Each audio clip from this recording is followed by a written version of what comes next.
Zero. எனக்கு தெரியும், ஆனா எனக்கு எதுவும் பண்ண முடியல. தெரியும், ஆனா இது வரைக்கும் நான் பண்ணது இல்லை, என்னை பத்தி எனக்கு பெரிய நாலேஜ் இல்லைங்கிறவங்க ஒண்ணு. மூணாவது வந்து நான் ட்ரேட் பண்ணிட்டு இருக்கேன் சார், ஆனா முறையா கத்துக்கல, சரியா கம்பெனிஸ் எனக்கு பெருசா தெரியலங்கிறவங்க டூ ப்ரெஸ் பண்ணுங்க.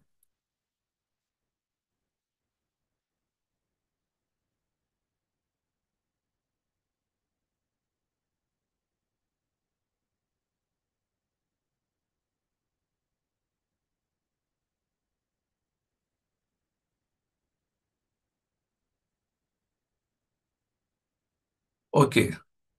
அப்போ மெஜாரிட்டியா பார்த்தா ஜீரோ வந்திருக்கு. மெஜாரிட்டி ரெஸ்பான்ஸ் வந்து ஜீரோ வந்திருக்கு. இட் மீன்ஸ் எனக்கு இது வரைக்கும் ஸ்டாக் மார்க்கெட் பத்தியான எதுவுமே எனக்கு தெரியல அப்படின்னு சொல்லி நம்ம நினைக்கிறோமே, அந்த மாதிரி பீப்புள் தான், அந்த மாதிரி ஸ்டூடெண்ட்ஸ் தான் ரெஸ்பான்ஸ் அதிகமாக வந்திருக்கு. செகண்ட் இடத்துல வந்து நம்பர் ஒன் வந்திருக்குன்னு நினைக்கிறேன்.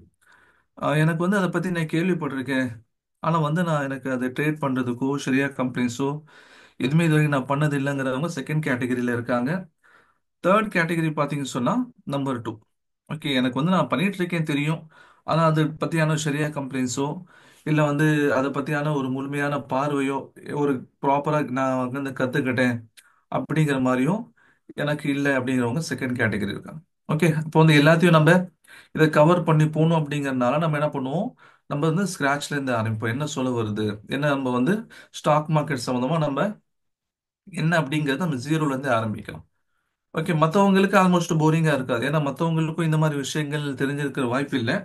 ஏன் சொல்ல வரேன் அப்படின்னா, என்னை பத்தியான ஒரு சின்ன ஒரு இன்ட்ரடக்ஷன் நான் சொல்றேன். அதுக்கப்புறம் உங்களுக்கு ட்ரெயினர் பத்தி யாருன்னு தெரியும். ஏன்னா நீங்க யார்கிட்ட கத்துக்கிறீங்க அப்படின்னு உங்களுக்கு தெரியணுமா இல்லையா?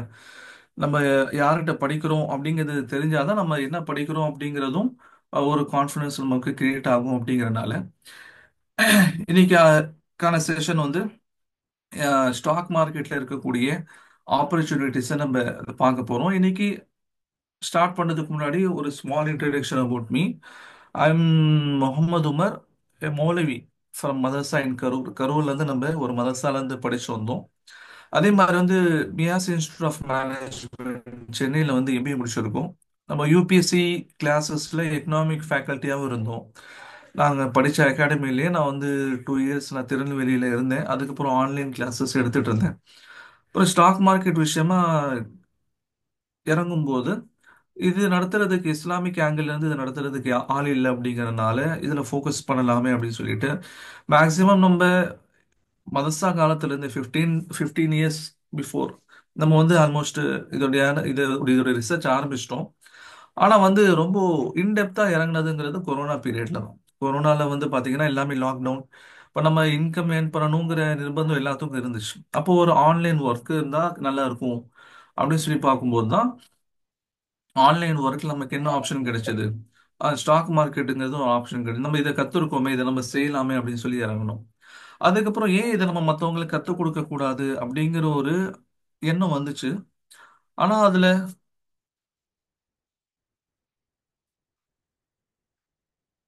அதே தான், உங்க மதரசாவே தான், உஸ்வத்துல் ஹசனா தான். ஓகே.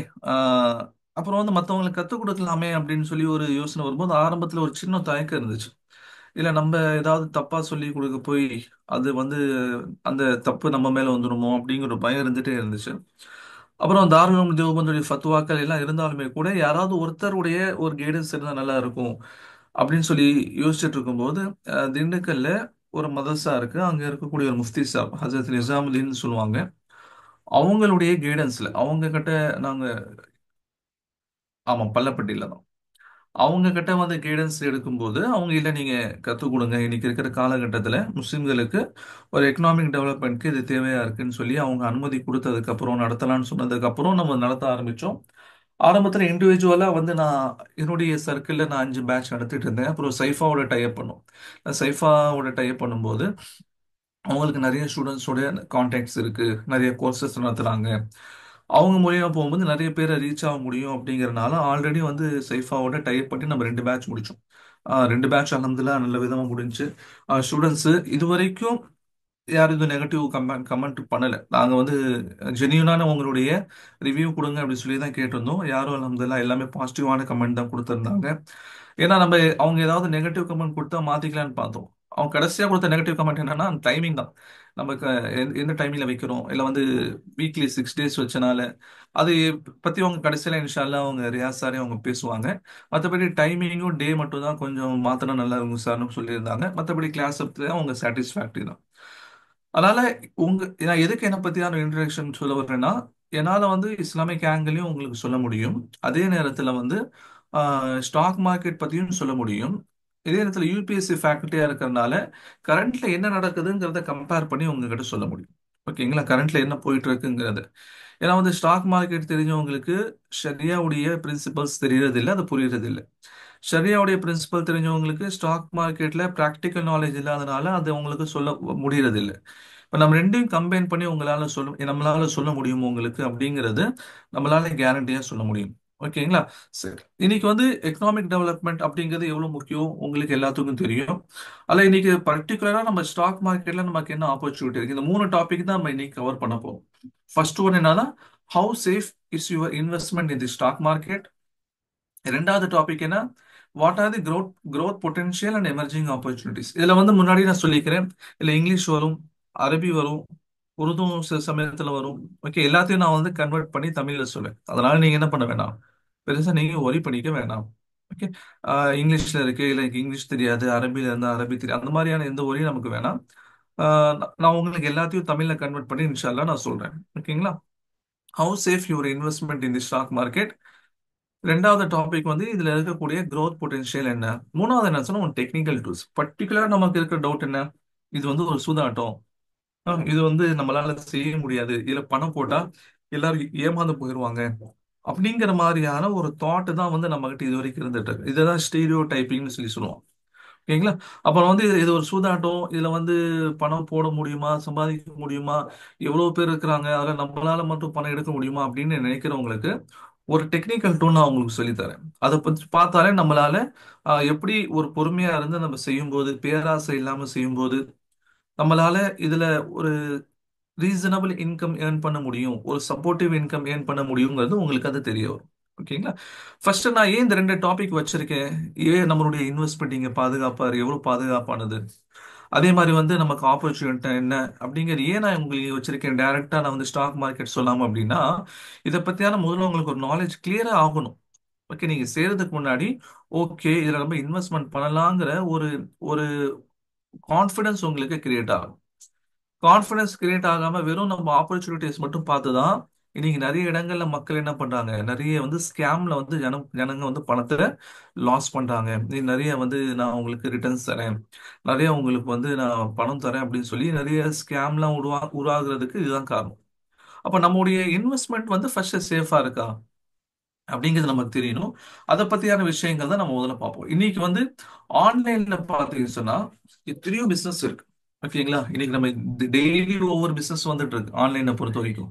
இப்படி இருக்கு, இதுல போடுங்க, அதுல இன்வெஸ்ட்மெண்ட் பண்ணுங்கன்னு சொல்லிட்டு இன்னைக்கு ஏகப்பட்ட ஆப்ஷன்ஸ் வந்து ஆன்லைன் பிசினஸ்ல வந்துட்டு இருக்கு. அதுல பர்டிகுலரா நாலுங்கிறது ரொம்ப ஃபேமஸா இருக்கு. ஆன்லைன் பிசினஸ் பொறுத்த வரைக்கும், ஆன்லைன் ட்ரேடிங்கை பொறுத்த வரைக்கும் ஃபர்ஸ்ட் ஒன் வந்து கிரிப்டோ கரன்சி. கிரிப்டோ கரன்சினா நீங்க இன்னைக்கு கேள்விப்பட்டிருக்கீங்க, பிட்காயின் அப்படின்னு கேள்விப்பட்டிருப்பீங்க. இப்போ பிட்காயின் அப்படிங்கிறது வரலாறு காணாத உயரத்துக்கு போயிடுச்சு. ஒரு பிட்காயினுடைய வேல்யூ கிட்டத்தட்ட $1 lakh மேல போயிடுச்சு. அதுக்கு சில காரணங்கள் இருக்கு. ஒண்ணு. ரெண்டாவது பாத்தீங்கன்னா கமாடிட்டி மார்க்கெட். ரெண்டாவது பாத்தீங்க சொன்னா கமாடிட்டி மார்க்கெட். நீங்க வந்து நடுவுல கமெண்ட் பண்ணாலும் அதை நான் பார்த்து ரெஸ்பான்ஸ் பண்ணிட்டு தான் கிளாஸை கண்டினியூ பண்ணுவேன். ஓகேங்களா? உங்களுக்கு நடுவில் அந்த டவுட் வந்தா நீங்க கேட்கலாம். இல்ல பர்டிகுலரா உங்களுக்கு வந்து ஒரு பெரிய எக்ஸ்பிளனேஷன் வேணும் அப்படின்னு நீங்க கடைசியில நம்ம உங்களுக்கு Q&A செஷன் கடைசியா கொடுப்போம். ஓகேங்களா? கொஸ்டின் அண்ட் ஆன்சருக்கு வந்து உங்களுக்கு பெரிய ஒரு எக்ஸ்பிளனேஷன் தேவைப்படுது அப்படின்னா நீங்க ஆடியோ மெசேஜ்ல வந்து கேட்கணும்னு ஆசைப்படுறீங்கன்னா கடைசியில உங்களுக்கு ஒரு செஷன் கொடுப்போம். அந்த செஷனை நீங்க என்ன பண்ணிக்கலாம், Q&Aல வந்து நீங்க உங்களோட ஆடியோ மெசேஜ் நாங்க அன்மியூட் பண்ணிடுவோம், நீங்க அதில் கேட்கலாம்.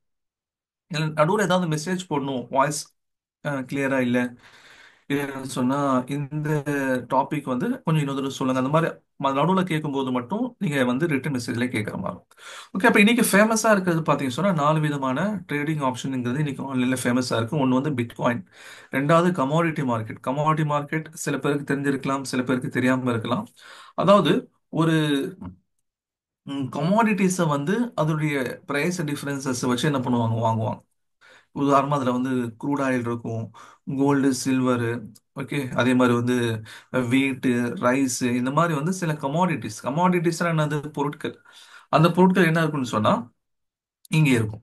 ஓகே, அடுத்தது பார்த்தீங்கன்னா ஃபாரெக்ஸ் ட்ரேடிங். ஃபாரெக்ஸ் ட்ரேடிங் அப்படிங்கிறது கரன்சியில் எக்ஸ்சேஞ்ச் பண்ணுறது.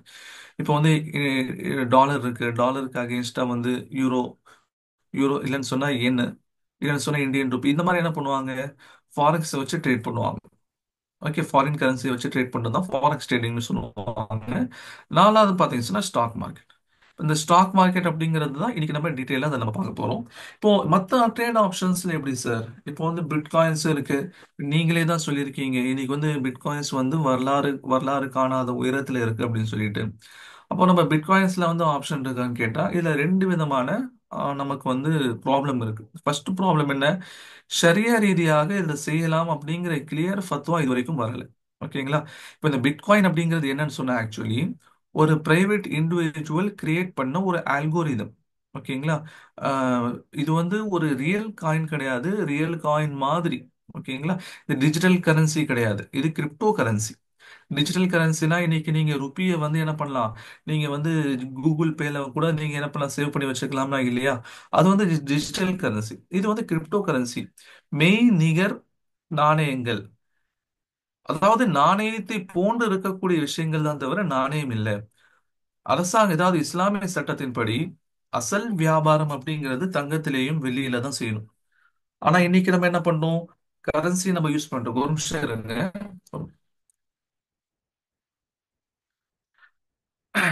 ஓகே, இன்னைக்கு நம்ம என்ன பண்ணிட்டு இருக்கோம், கரன்சி, பேப்பர் கரன்சி யூஸ் பண்ணிட்டு இருக்கோம். அப்போ வந்து இது இஸ்லாமிய பார்வையில பேப்பர் கரன்சி வேல்யூபிளான்னு கேட்டா ஆக்சுவலி நம்ம தங்கம் வெள்ளி தான் வந்து கரன்சியை யூஸ் பண்ணோம். ஏன் வந்து வேல்யூபிளா இன்னைக்கு நம்ம அக்செப்ட் பண்ணிக்கிறோம்னா ஒரு அரசாங்கத்தினுடைய ஒரு பேக்கப் அதுல இருக்கு. நார்மல் கரன்சில அரசாங்கத்துடைய பேக்கப், அரசாங்கம் தான் அதை வெளியிடுதுங்கிறதுனால அதுக்கு வந்து ஒரு அத்தாரிட்டி இருக்கு. ஆனா இந்த பிட்காயின்ஸ் அப்படிங்கிறது எந்த அரசாங்கமும் இஷ்யூ பண்றது இல்லை. இந்த கிரிப்டோ கரன்சிங்கிறது பொதுவா எந்த அரசாங்கமும் இஷ்யூ பண்றது இல்லை. உதாரணமா இன்னைக்கு இருக்கிற பிட்காயின் எடுத்துக்கோங்க, Lakshmi coin, digi coin, ethereum coin, corona coin, இந்த மாதிரி நிறைய காயின்ஸ் இருக்கு. இது இண்டிவிஜுவல்ஸ் என்ன பண்ணாங்கன்னா அவங்க தான் இஷ்யூ பண்ணாங்க. இப்போ இந்த பிட்காயின்ஸ் அப்படிங்கிறது இன்னைக்கு ஃபேமஸா இருக்கா இல்லையா, இது ஆக்சுவலி யார் இஷ்யூ பண்ணாங்கங்கிறது இது வரைக்கும் தெரியல. சதோஷி நாகமோட்டோ அப்படிங்கிற ஒரு பேர் மட்டும்தான் அடிப்படுது. ஆனா அந்த பேர் அப்படிங்கிறது அது ஒரு ஆணா, பெண்ணா, அவர் வந்து ஒரு ஏசியனா, ஆப்பிரிக்கனா, அமெரிக்கனா, யாரு இது வரைக்கும் தெரியல. ஒரு ஆல்கோரிதம்ஸை கிரியேட் பண்ணிட்டு போயிட்டாரு. அதை என்ன பண்றாங்க, யூஸ் பண்ணி இன்னைக்கு இந்த பிட்காயின்ஸ் வந்து பையிங் செல்லிங்காக ட்ரேட் பண்ணிட்டு இருக்காங்க. எதனால இது ஃபேமஸ் ஆச்சுன்னு தெரியல. நாளைக்கு யாருமே வாங்க மாட்டேன்னு சொல்லிட்டாங்கன்னா அவ்வளவுதான் முடிஞ்சு, அந்த பிட்காயினுக்கு வந்து எந்த வேல்யூ இல்லை. ஓகேங்களா. ஒரு பேப்பர் நாளைக்கு வேல்யூ இல்லாம போனாலாவது குறைஞ்சபட்சம் என்ன பண்ணலாம், அதை எரிச்சு ஒரு குளிர் ஊட்டுறதுக்காவது பயன்படுத்திக்கலாம், அடுப்புலயே போட்டுக்கலாம். ஆனா பிட்காயின்ஸ் பொறுத்த வரைக்கும், கிரிப்டோ கரன்சிஸ் பொறுத்த வரைக்கும் அந்த மாதிரியான ஆப்ஷன்ஸ் எதுவுமே கிடையாது. இப்போ ஷரியா ரீதியான ஒரு கிளியர் இதுல வந்து பண்ணலாம் அப்படிங்கிற ஒரு அனுமதியும் கிடைக்கல. ரெண்டாவது கவர்மெண்ட் சைட்ல இருந்தும் இந்த விஷயத்துல ரொம்ப பயப்படுறாங்க. ஏன்னா கிரிப்டோ கரன்சிஸ் இன்னைக்கு நிறைய இல்லீகல் ஆக்டிவிட்டிஸ்க்காக யூஸ் பண்றதுக்கு வாய்ப்பு இருக்கு. ஏன்னு சொன்னா இது யார் வாங்குறாங்க யார் விற்கிறாங்கன்றது கிளியரா தெரியாது, கண்டுபிடிக்கிறது ரொம்ப கஷ்டம். அதனால இந்த வச்சு இல்லீகல் ஆக்டிவிட்டிஸ் பயன்படுத்துறதுக்கு வாய்ப்புகள் இருக்கு அப்படின்ட்டு ஒரு சமயத்துல கவர்மெண்ட் இதை பேனும் பண்ணிட்டாங்க, தடை செஞ்சுட்டாங்க. ஆனா இல்ல, நீங்க வந்து இல்லீகல் ஆக்டிவிட்டிஸ்க்கு யூஸ் பண்ற வாய்ப்பு இருக்குங்கிற காரணத்தை காட்டி எங்களுடைய பிசினஸ் நீங்க வந்து பிளாக் பண்றீங்கன்னு சொல்லிட்டு அப்புறம் சுப்ரீம் கோர்ட்ல கேஸ் போட்டு அந்த கவர்மெண்ட்டோடைய அந்த தடையை நீக்கிட்டாங்கன்னு வைங்க. அதுக்கு அப்புறம் கவர்மெண்ட் வேற வழி இல்லாம சரி இதுல நாங்க 30% வந்து டாக்ஸ் போடுறோம், கேபிட்டல் கெயின் டாக்ஸ் அப்படிங்கிறது, உங்க லாபத்துல 30% டாக்ஸ் கட்டணும் அப்படின்ட்டு ஒரு மாதிரியா போட்டிருக்காங்க. இதை மட்டும் எப்படி கண்டுபிடிப்பாங்கன்னு கேட்காதீங்க. அது ஆக்சுவலி யூபிஎஸ்சி உடைய டாபிக் அது. அது நமக்கு இப்ப தேவையில்லை. மொத்தத்தில் என்ன சொன்னா நிறைய இதுல வந்து மூடல் இருக்கும், ஒரு வெளிப்படைத்தன்மைங்கிறது இருக்காது. ஷரியாவுடைய பாயிண்ட் ஆஃப் வியூ வந்து பார்க்கும்போது ஒரு கிளியரான ஃபத்வா இல்லாதனால நம்ம இந்த கிரிப்டோ கரன்சிஸ் பக்கம் நம்ம போக மாட்டோம். ரெண்டாவது என்ன, கமாடிட்டி மார்க்கெட். கமாடிட்டி மார்க்கெட்லயும் வந்து ஷரியாவுடைய பர்மிஷன் அப்படிங்கிறது கிளியரா கிடையாது. 99% கமாடிட்டி மார்க்கெட் நடக்குது பார்த்தீங்கன்னு சொன்னா ஷரியாவுடைய அந்த கண்டிஷன்ஸ்க்கு அப்பாற்பட்டு தான் நடக்குது. வெறும் ஒரே ஒரு பர்சன்டேஜ் மட்டும்தான். அது நெக்ஸ்ட் உங்களுக்கு ஒரு செஷன் வைக்கும்போது அதை நான் கிளியரா நான் உங்களுக்கு எக்ஸ்பிளைன் பண்ணேன், கமாடிட்டி மார்க்கெட்ல ஆக்சுவலி என்ன நடக்குதுன்னு சொல்லிட்டு. ஃபாரெக்ஸ் ட்ரேடிங்கை பொறுத்த வரைக்கும் இதே தான். ஃபாரெக்ஸ் ட்ரேடிங்கை பொறுத்த வரைக்கும் ஷரியாவுடைய ஒரு பர்மிஷன் அப்படிங்கிறது கிளியரா இல்லை. இதெல்லாம் அந்த ஷரியாவுடைய ஆங்கிளே இன்னைக்கு நம்ம பார்க்கல. நான் ஆரம்பத்தில் ஒரு 3 டாபிக் சொல்லியிருந்தேனா இல்லையா? அந்த 3 டாபிக்ல ஷரியாவுடைய கம்ப்ளைண்ட்ஸுக்கு இது வரல. இன்னொரு செஷன் நான் உங்களுக்கு அதை நடத்துவேன். இப்போ நான் எதுக்கு சொல்ல வரேன்னு சொன்னா, ஏன் வந்து ஸ்டாக் மார்க்கெட்டுங்கிறத நம்ம சேஃப்னு சொல்லி பார்க்கணும். அதுக்காக தான் மற்ற ஆப்ஷன்ஸ். ஓகேங்களா? ஒரு கோடு பெருசா இல்லையாங்கிறது எப்படி தெரிஞ்சுக்குவீங்க? அது பக்கத்துல ஒரு கோடு இருந்தா தானே தெரியும் அது பெருசா சின்னதான்ட்டு. அப்போ ஸ்டாக் மார்க்கெட்டுங்கிறது சேஃபா இல்லையாங்கிறத நம்ம இதை வச்சு தான் நம்ம கண்டுபிடிக்க முடியும். ஓகே, எவ்வளவு சேஃப் அப்படிங்கிறது. இப்போ ஃபாரெக்ஸ் ட்ரேடிங்கை பொறுத்த வரைக்கும் என்னன்னு சொன்னா, இதுவும் வந்து ஷரியாவுடைய கம்ப்ளைண்ட்ஸ் படி ஒரு பர்மிசபிள் லிமிட்குள்ள இது வராது. இப்ப கடைசியா நமக்கு இருக்கக்கூடிய ஒரு ஆப்ஷன் என்னன்னு சொன்னா ஸ்டாக் மார்க்கெட் தான். ஓகே. இப்போ மத்த நீங்க மேல பார்த்த crypto currency, commodity market, forex trading இதுக்கெல்லாம் வந்து பெரிய ரெகுலேட்டர்ஸ் அப்படிங்கிறது கிடையாது. ரெகுலேட்டர்ஸ் அப்படிங்கிறது என்ன? ரெகுலேட்டர்ஸ்னா யாரு? அந்த பிசினஸ் ரெகுலேட் பண்றதுக்காக இருக்கக்கூடிய ஒரு அமைப்பு தான் நம்ம ரெகுலேட்டர்னு சொல்லுவோம். ஓகே. இப்போ நீங்க வந்து பணத்தை சேஃபா எங்க வச்சிருப்பீங்க? பேங்க்னு சொல்லி சொல்லுவோம். ஓகேங்களா? பேங்க்ல வந்து சேஃப்டி இருக்கு. ஓகே. நம்ம பணத்தை இன்னைக்கு வந்து இப்படி தைரியமா ஏன் பேங்க்ல போடுறோம்? ஏன்னா பேங்க்ல பாத்தீங்கன்னா பணம் சேஃபா இருக்குங்கிற தைரியம் நம்ம கிட்ட இருக்கு. ஏன்னா பேங்க் கண்ட்ரோல் பண்றதுக்கு ஒருத்தர் ரெகுலேட்டர் இருக்காரு. அப்புறம் தான் நம்ம ஆர்பிஐன்னு சொல்லுவோம். Okay. Reserve bank of India அப்படிங்கிறது இது பேங்க் கிடையாது. இவங்க ஆக்சுவலி ஒரு ரெகுலேட்டர். இந்தியாவில் இருக்கக்கூடிய government banks, private banks, foreign banks எல்லாருமே இவங்களுக்கு கட்டுப்பட்டு தான் நடக்கணும். யாராவது இவங்களுக்கு கட்டுப்பட மாட்டோம் அல்லது இவங்க சொல்லக்கூடிய கண்டிஷன்ஸ் மீறி நடந்தாங்கன்னு சொன்னா ஆர்பிஐ வந்து அந்த பேங்க்ஸ் மேல ஃபைன் போடும். ஓகே. ஒரு கட்டத்துல என்ன ஆகுதுன்னு சொன்னா அந்த ஆர்பிஐ உங்க பேங்க் வந்து பிரான்ச் நீங்க மூடிடுங்க, இல்ல வேற பேங்க் கூட நீங்க சேர்த்துருங்கிற வரைக்கும் ஆர்டர் போடுறதுக்கு ஆர்பிஐக்கு பவர் இருக்கு. அதனால பேங்க் என்ன பண்ணுவாங்க? ஆர்பிஐ உடைய கட்டளைகளுக்கு கட்டுப்பட்டு நடப்பாங்க. அதனால தான் இன்னைக்கு பேங்க்ல வந்து நமக்கு சேஃபா இருந்துச்சு. ஒரு காலத்துல பாத்தீங்கன்னா 1947க்குலாம் முன்னாடி ஆர்பிஐ வரதுக்கு முன்னாடி பாத்தீங்கன்னு சொன்னா 34ன்னு சொல்லலாம். ஆர்பிஐ வந்து ஆக்சுவலி 1934. ஓகேங்களா? 1934ல ஆர்பிஐ ஆக்ட் மூலியமா 1935ல ஆர்பிஐ வருது. இதுக்கு முன்னாடி பாத்தீங்கன்னா நிறைய ஸ்கேம் நடக்கும் பேங்க்ஸ்லயே. ஓகே. பேங்க்ல என்ன பண்ண முடியாது? பணத்தை தைரியமா போட முடியாது. அதுக்கப்புறம் என்ன ஆச்சுன்னு சொன்னா இல்ல, இதெல்லாம் வந்து ஆர்பிஐ வந்து ஒரு பேங்கை கண்ட்ரோல் பண்ற ஒரு அமைப்பு வரலன்னு சொன்னா பேங்க்ல இந்த மாதிரி ஸ்கேம் நிறைய நடக்கும்னு சொல்லி தான் 1934ல கொண்டு வந்தாங்க. இன்னைக்கு வரைக்கும் ஆர்பிஐ என்ன பண்ணுது? பேங்க்ஸை ரெகுலேட் பண்ணுது. அந்த மாதிரி என்னன்னு சொன்னா ஸ்டாக் மார்க்கெட்டை ரெகுலேட் பண்றதுக்காக ஒரு அமைப்பு இருக்கு. அதுதான் செபி. ஓகேங்களா? ஸ்டாக் மார்க்கெட்டை ரெகுலேட் பண்றதுக்காக இருக்கக்கூடிய அமைப்பு தான் இந்த செபி. இந்த செபியுடைய வேலை என்ன அப்படின்னு சொன்னா இந்த ஸ்டாக் எக்ஸ்சேஞ்ச்ல எந்த விதமான தவறுகளும் நடக்கக்கூடாது. அதே மாதிரி வந்து இன்வெஸ்டர்ஸ் உடைய பணம் பாதுகாக்கப்படணும். அதுக்கான எல்லா ஸ்டெப்ஸும் என்ன பண்ணுவாங்கன்னா இவங்க எடுப்பாங்க. யாராவது செபியுடைய ரூல்ஸ் மீறி நடக்கும்போது, யாராவது செபியுடைய கைட்லைன்ஸை வந்து மதிக்காம இருக்கும் பொழுது, அது நிறுவனங்களா இருந்தாலும் சரி, அல்லது வந்து புரோக்கரேஜ் கம்பெனியா இருந்தாலும் சரி, இல்ல பெரிய பெரிய மல்டி மில்லியனரா இருந்தாலும் சரி, எல்லாருமே என்னப்பா பண்ணி ஆகணும்? இங்க செபியுடைய கைட்லைன்ஸை மதிச்சு தான் ஆகணும். இப்படி மதிக்கலைன்னா அவங்க மேல செபி என்ன பண்ணணும்னு சொன்னா ஆக்ஷன் எடுக்கும். அதுக்கான எக்ஸாம்பிள் தான் அடுத்த ரெண்டு பாருங்க.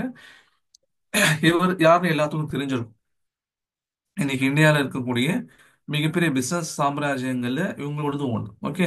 அனில் அம்பானி. இப்ப அனில் அம்பானி என்ன பண்றாரு சொன்னா, அனில் அம்பானி அந்த நியூஸ் பாருங்க. Anil Ambani and 24 others banned from security market by SEBI for 5 years.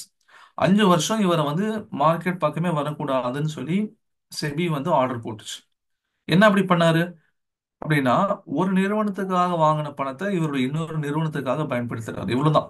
இந்த விஷயம் தான். ஒரு பிசினஸ்க்கு வாங்கின அமௌண்ட்டை இன்னொரு பிசினஸ்க்கு யூஸ் பண்ணிட்டார். அந்த ஒரு காரணத்துக்கு செபி கண்டுபிடிச்சு நீ எவ்வளவு பெரிய ஆளா வேணா இருந்துட்டு போ, ஆனா என்னுடைய கைட்லைன்ஸை தாண்டி நீ நடந்தேன்னு சொன்னா உன் மேல நான் சிவியரா ஆக்ஷன் எடுப்பேன்னு சொல்லி 5 வருஷம் இவர் என்ன பண்ணிட்டாங்க? மார்க்கெட் பக்கமே வரக்கூடாதுன்னு சொல்லி தடை பண்ணிட்டாங்க.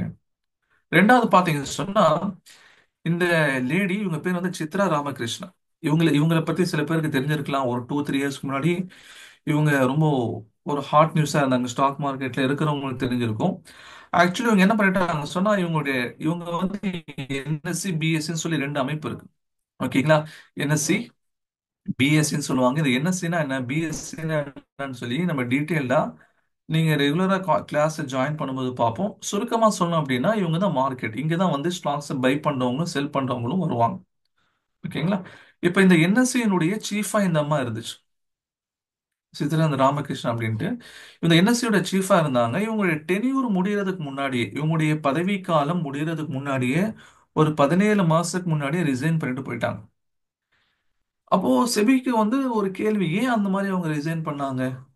ஓகே, ஒரு கேள்வி வரும், ஏன் ரிசைன் பண்ணாங்க? இப்போ மத்தவங்க பொதுவா என்னன்னா, சரி அவனுக்கு எதுவும் விருப்பம் இல்லை, போயிட்டு அவங்கள தான் சொல்லியிருந்தாங்க, என்னுடைய பர்சனல் காரணங்களுக்காக நான் ரிசைன் பண்ணிட்டு போறேன்னு போயிட்டாங்க.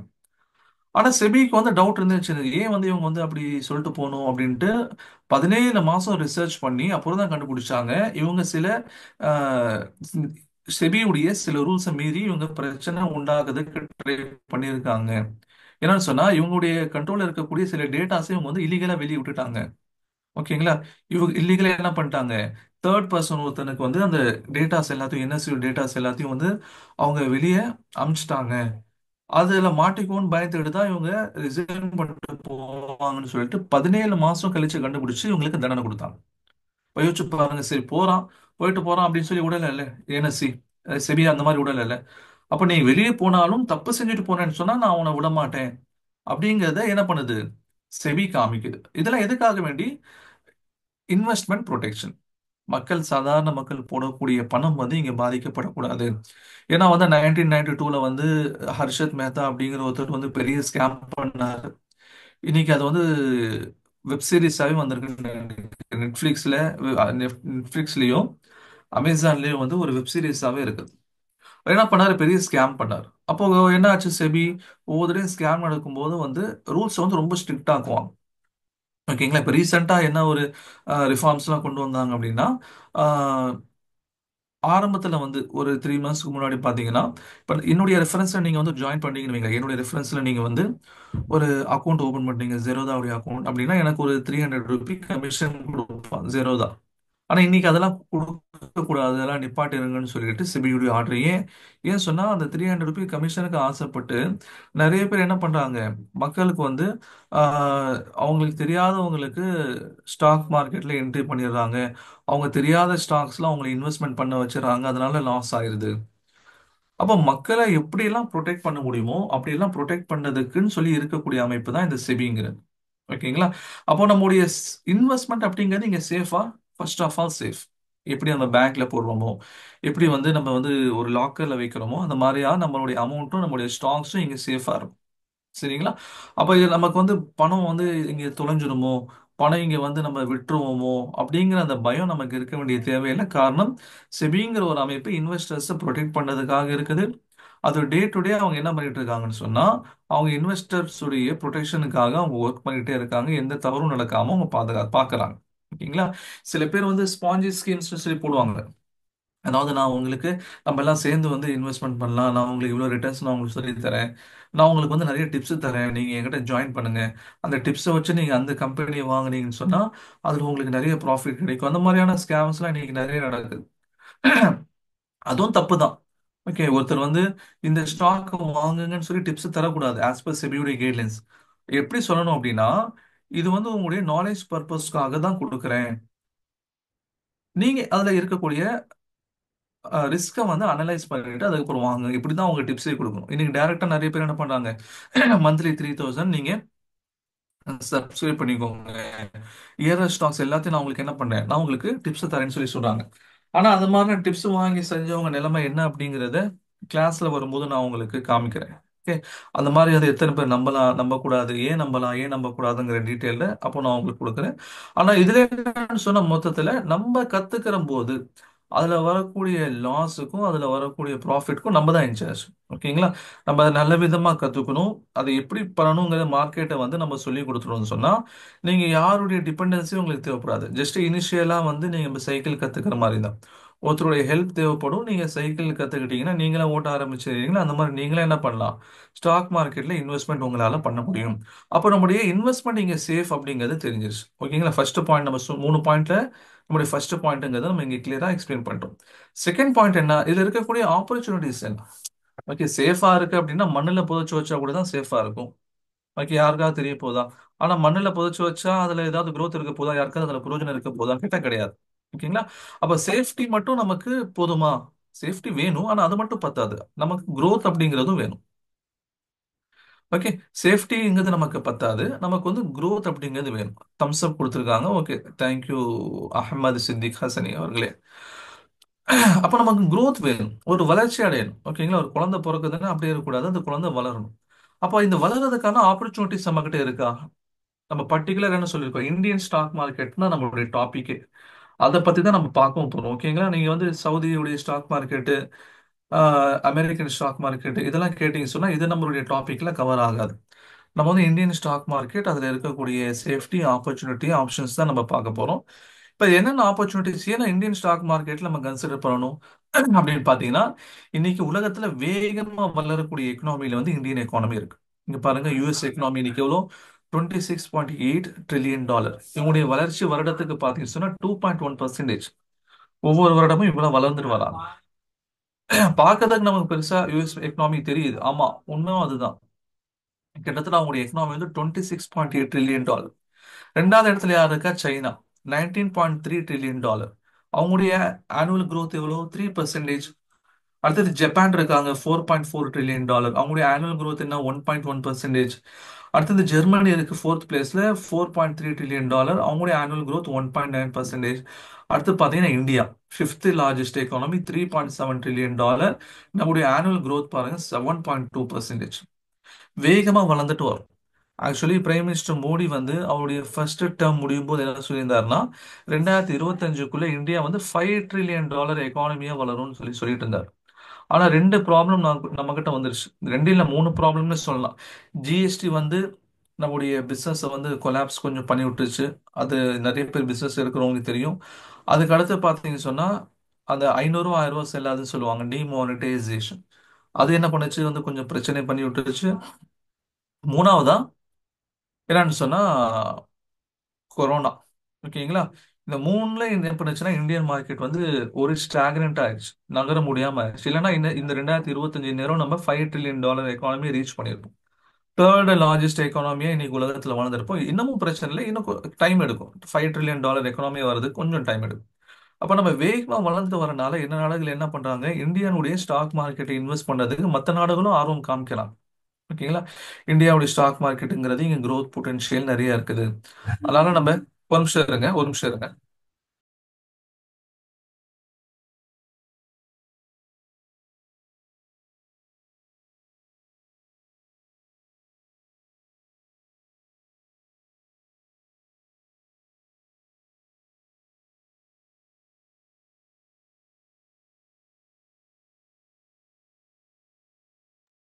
ஓகே. அப்போ growth பொட்டன்ஷியல் எவ்வளவு இருக்கு இந்தியாவுலன்னு சொல்லி பாத்தீங்கன்னா, வேகமா வளரக்கூடிய எக்கனாமி. இந்தியா வந்து சீக்கிரமாவே தேர்ட் லார்ஜஸ்ட் எக்கனாமியா வரப்போகுது. அதனால என்ன பண்றாங்க, ஃபாரின் இன்வெஸ்டர்ஸ் வந்து நிறைய இந்தியால இன்வெஸ்ட் பண்றதுக்கு அவங்க முயற்சி செய்றாங்க.